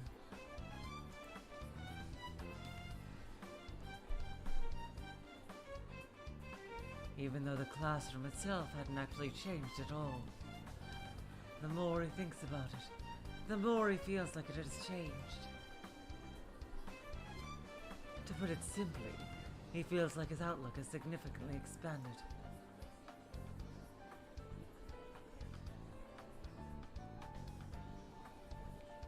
He once thought that bullies and those who get bullied were the same, just humans. That's wrong. Who would think that what made the difference between being a bully or being bullied would all come down to one simple way of looking at the world? Yes. This is the world of bullies. Amazing. It feels like even the taste of the air has changed. It's unbelievable, and it feels so refreshing. Us yokai are not the only ones who hunt. Bullying is the human equivalent of hunting. We hunt down souls and eat them! Humans are the same way. Using bullying to hunt souls and feed on them. Another yokai appeared, telling him about how bullying is like hunting. By feasting upon the souls of others, bullies are able to reach the world you're in now. Basically, right now, you're living in the same world as those who had been bullying you up until yesterday. Conversely, what was your world like before now?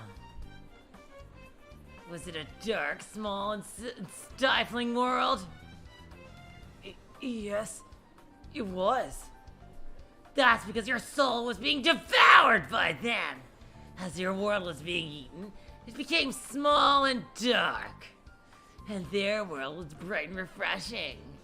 Bullying is so interesting. Masaki somewhat understood now. Back when he was feeling depressed, those bullies were always joking around and acting all happy like a bunch of idiots.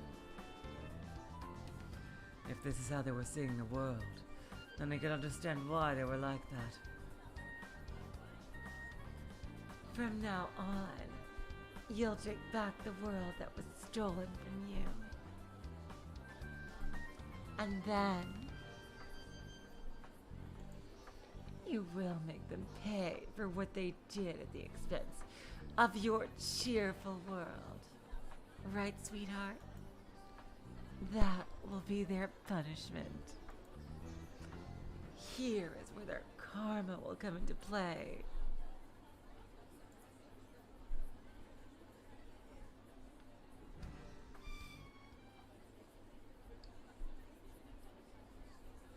Uh-oh.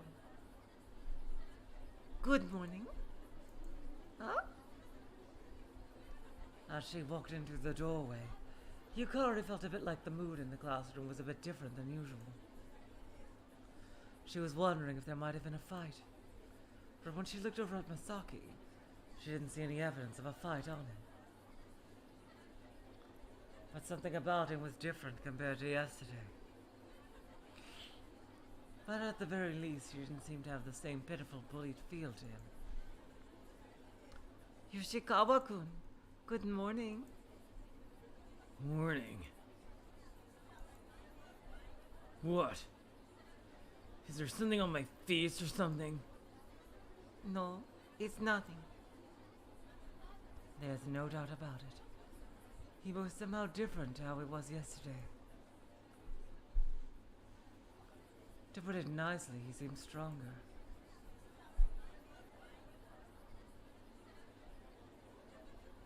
To put it not so nicely, he seemed a little rude.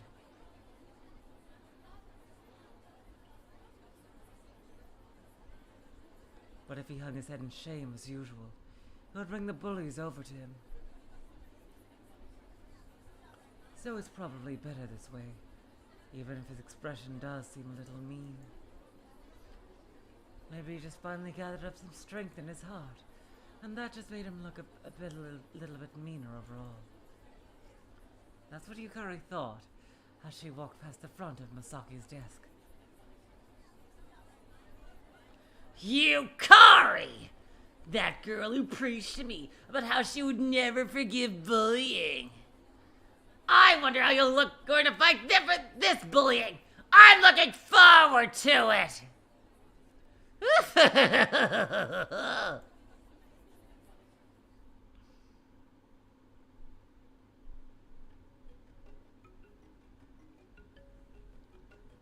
Even though he was used to being bullied, Masaki wasn't quite sure of what he should be doing as a bully himself. Azami had told him that it was just the freedom to do whatever he wanted. But because he had such freedom, he had no idea where to start. But as he was sitting, listening to a boring class lecture, he could feel that sense of liberation called freedom bubbling up within him.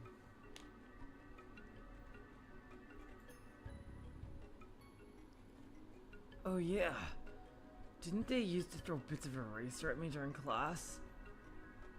Why don't you try getting revenge for that?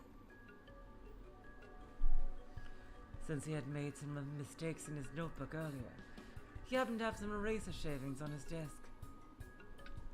He gathered them up in his fingers and made a bunch of little balls out of them, just like the ones he used to be hit with.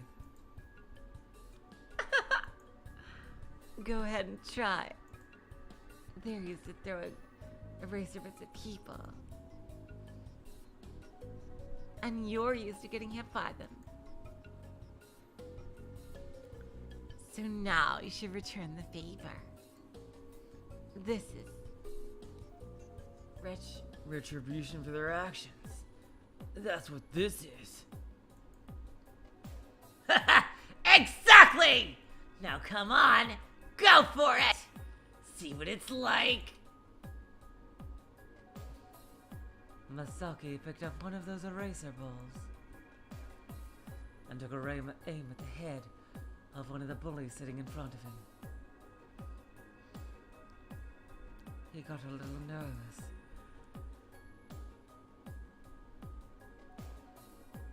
But it was a thrilling sort of nervousness. Nothing like being afraid of being caught throwing it. And throw. Tap. The eraser ball hit the back of the bully's head. It didn't look like the kid noticed, but it got stuck in his hair.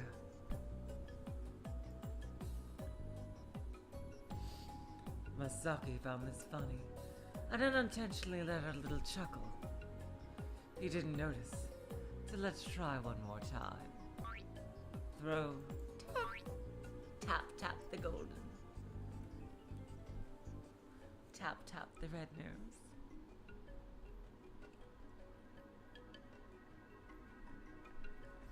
The bully had a bunch of little eraser balls stuck in his hair.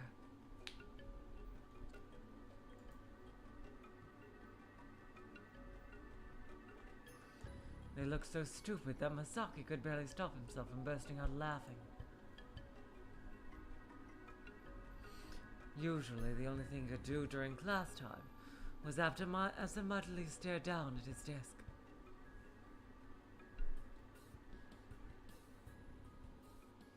Has he ever had this much fun during class? No, not at all. And this fun world is the world of bullies. I can't stop throwing these things. It's just so fun. Eventually, the bully realized that he was finally being pelted with eraser shavings and turned around to look behind him. But the expression on his face was that of fear. What? Don't you around my classes in session. Once Masaki threatened him, the bully nervously turned back around, brushing his hair.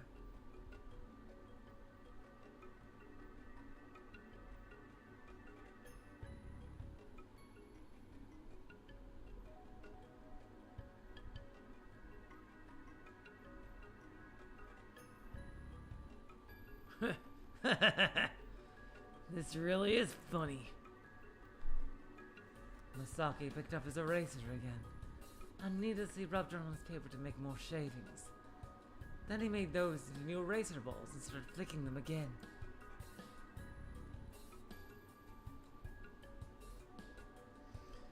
The target awkwardly brushed his hair again and glanced behind him again,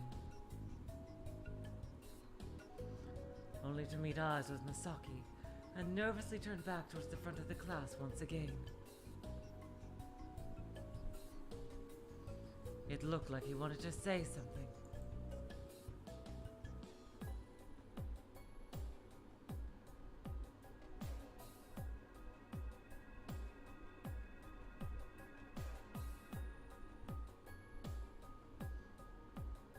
It looked like he wanted to say something, but he was too scared to open his mouth, because Masaki had once been really severely bullied by this particular kid. He knew exactly how he was feeling at this very moment. Good. Realize what you've done. Realize how mean you all have been to me up until now. Let that feeling soak into your body.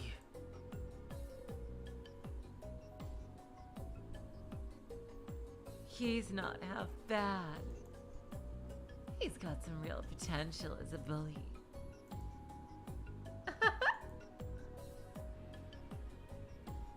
Oh, that was her. That's because bullying is fun. It's like a forbidden fruit. Whoever eats it begins to crave it. And I'm the one in charge of giving the fruit to them. Those who know the frustration of being bullied are ideal candidates for becoming bullies. And those who drown in the pleasures of bullying make good candidates for being bullied themselves. Masaki was bullied pretty badly. So when he rebounds, he makes a great bully. Come now, Misaki-kun. Take all the frustration you felt so far and release it. You have the potential of becoming a great bully. Untremble in fear. All those who bullied Misaki know how badly he suffered. That will be retribution for your actions.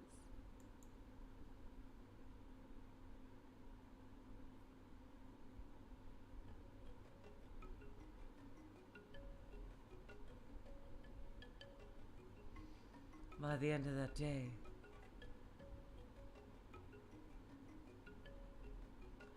the change in Misaki had become the hot topic among his classmates. Did you hear the rumors? They say he ate one of the magic missiles. His classmates would whisper behind his back. Just like what used to happen to Misaki, he would get away with pulling pranks on those who bullied him before by insisting that they were his friends.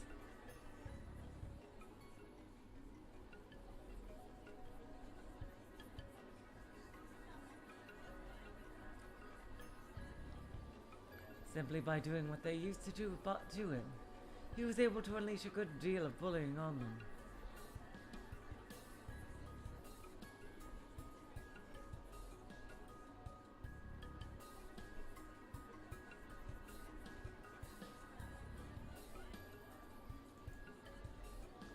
But everyone knew that Masaki used to be a pitiful bullied kid before. So most of them realized that what he was doing was a justified revenge. Those bullies are now getting bullied in return. That's what they deserve.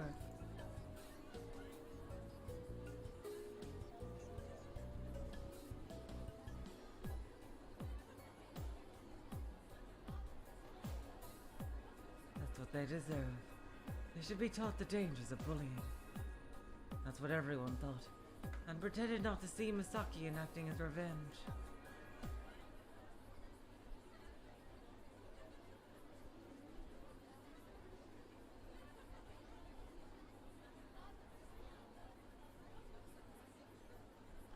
Yoshikawa-kun, you've changed recently.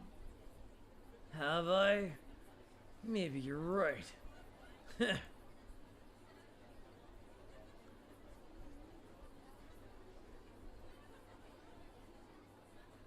Masaki grinned a sour smile.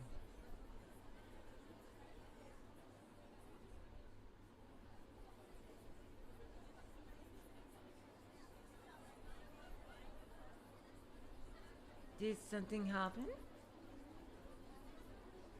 It's just like all the rumors say. Rumors? You mean the ones about eating a thistle? Yeah, pretty much. I'm done being bullied around. I see.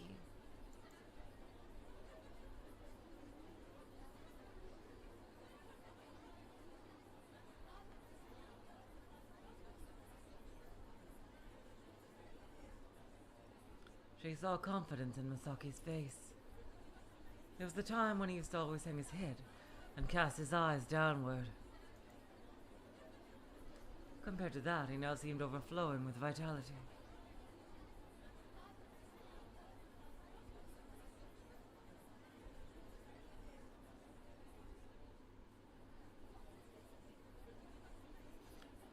matter the circumstances, Yukari was honestly happy to see him being not only confident, but also no longer being bullied.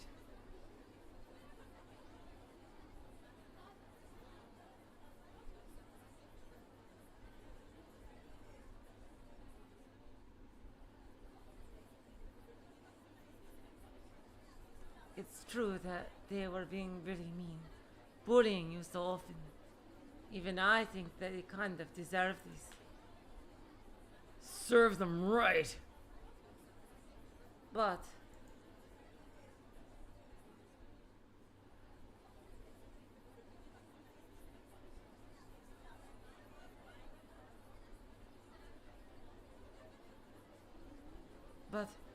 you can't become a bully yourself. What's so wrong with that? I was bullied by them for so long.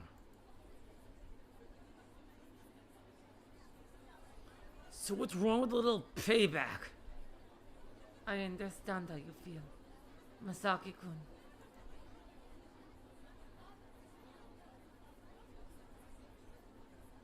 That's why I've been letting this slide for now. But if you start to overdo it, I'm going to get mad. So... Oh, God. Who do you think you are? My mom? My teacher? They did whatever the hell they wanted to me. So now I'm doing whatever the hell I want right back. That's just karma! Right? Without it, bullies would just have their way with everything. I hate bullying. And I will never forgive any bullies!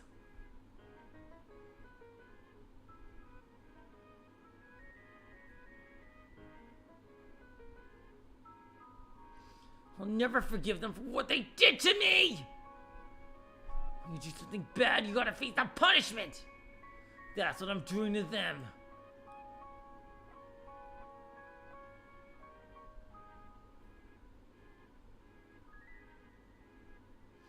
That's what I'm doing to them. This is my own personal revenge. It's divine retribution! It's just like a rising sun must set. That's just how things work. It's just how Mafia works. Masaki-kun.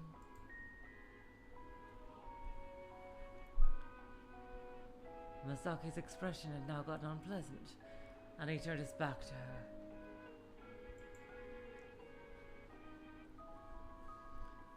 Yukari could do nothing but watch him walk off, dumbfounded.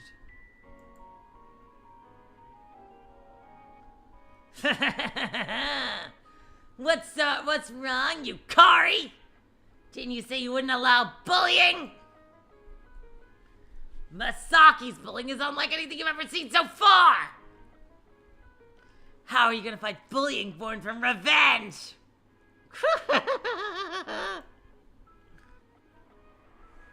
I think, yeah, this sounds like a cutoff point. Masaki didn't realize that he had become a bully at all. He wouldn't give up until he's enacted what he considers the right amount of revenge for all the disgraces inflicted on him.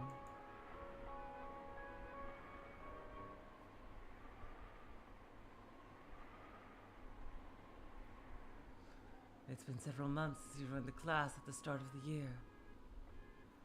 I had been bullied every single day for that whole time. Thanks, apparition. He wasn't going to be satisfied until he did the same to them, for at least the same amount of time. So from the next day on, Masaki came to school with a new devotion. He vowed to spend the next few months completely and utterly bullying those who had bullied him.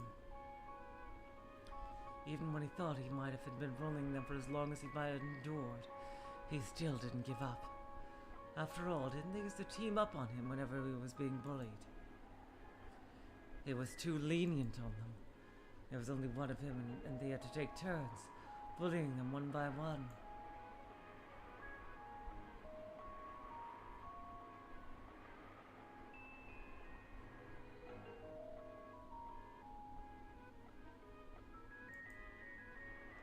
So we just kept bullying more and more, refusing to give up. It wasn't the time he was being bullied. It was all the time the bullies had spent combined. He had been bullied by many kids. So if he didn't pay each one of them back for every single day they had bullied him, his revenge wouldn't be complete. From that day on, Masaki's bullying became more conspicuous.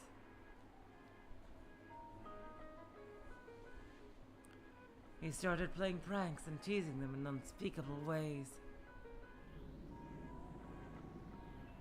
At first he was somewhat cautious, but he's been careful about not going too far. He was worried that they might get angry at him and retaliate.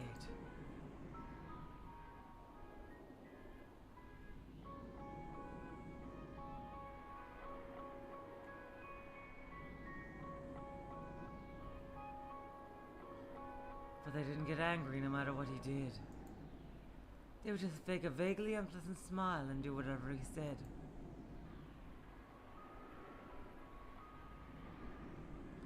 One day, one of the bullies just couldn't handle it anymore and started to cry. Masaki was a little surprised, but he still didn't let up.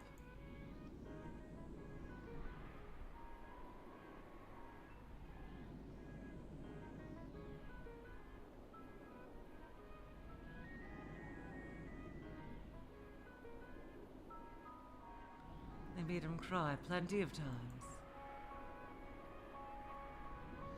Yeah, definitely, Alex. Like, it really does make it seem that bullying is like a drug. Absolutely, that is definitely the point that is being made right now, especially. That was his revenge. This too was entirely justified. Was I a bully? Not at all. I'm the one who's the scapegoat here, the victim. I know, bullying is bad. It's absolutely unforgivable. That's why I have to use it to get revenge on them.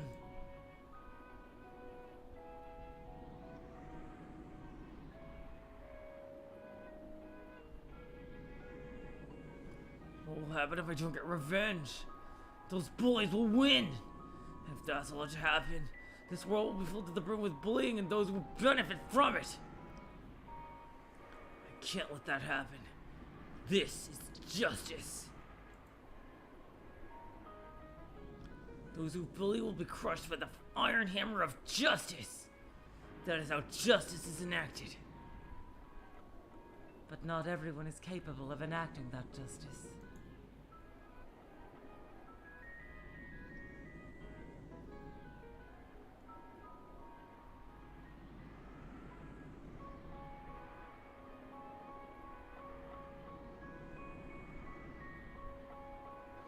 If someone who hasn't faced bullying tries to enact that justice, that's nothing more than bullying itself. Only those who knew that pain are qualified to bring justice without it being bullying. I am the one who's qualified. I am the one who's endured that bullying. So what I'm doing to them is not bullying. It's simply justice.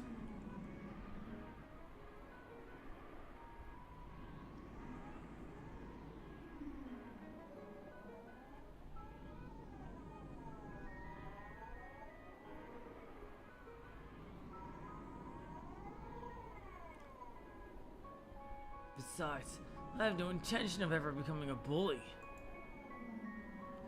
I'm only dealing out the appropriate amount of justice for their sins. Damn, he has a freaking messiah complex here. How long will that be for? Until they realize their own sins and devote their lives to apology and reparation.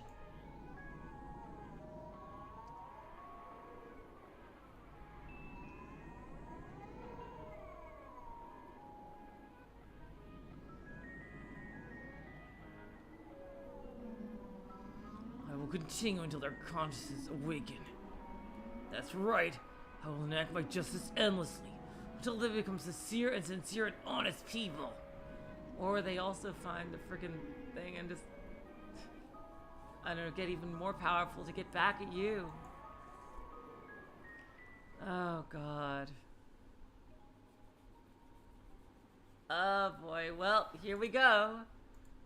One of the few times we actually get to save in in second night. Yeah, absolutely, Jess.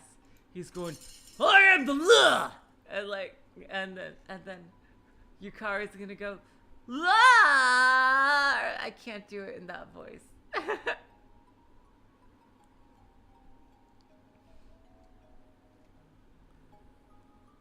Oh my god, okay. Well, this is shaping up to be a really epic showdown with a bunch of returning characters. I can't wait to see what happens, and I really want to see a double battle between Marie and Higanbana versus Sumire and, what was her name? Azami. Yes. That's gonna be badass. It looks like we're ending a little early today, but... Oh, not too early, I see. But yeah, because this story is apparently only around half over. So yeah, next time will be the end of this. And then the time after that, depending on how long the last story is, maybe the final episode of Higanbana. Alright, you guys. So yeah, we have Ever 17 on Saturday. And yeah, that's the next time I'll see you. And of course, more Higanbana on Sunday. And thank you, Ian. Alright, so until next time, I will say so long, farewell, auf Wiedersehen, good night. You are all the sweetest of hearts. See ya.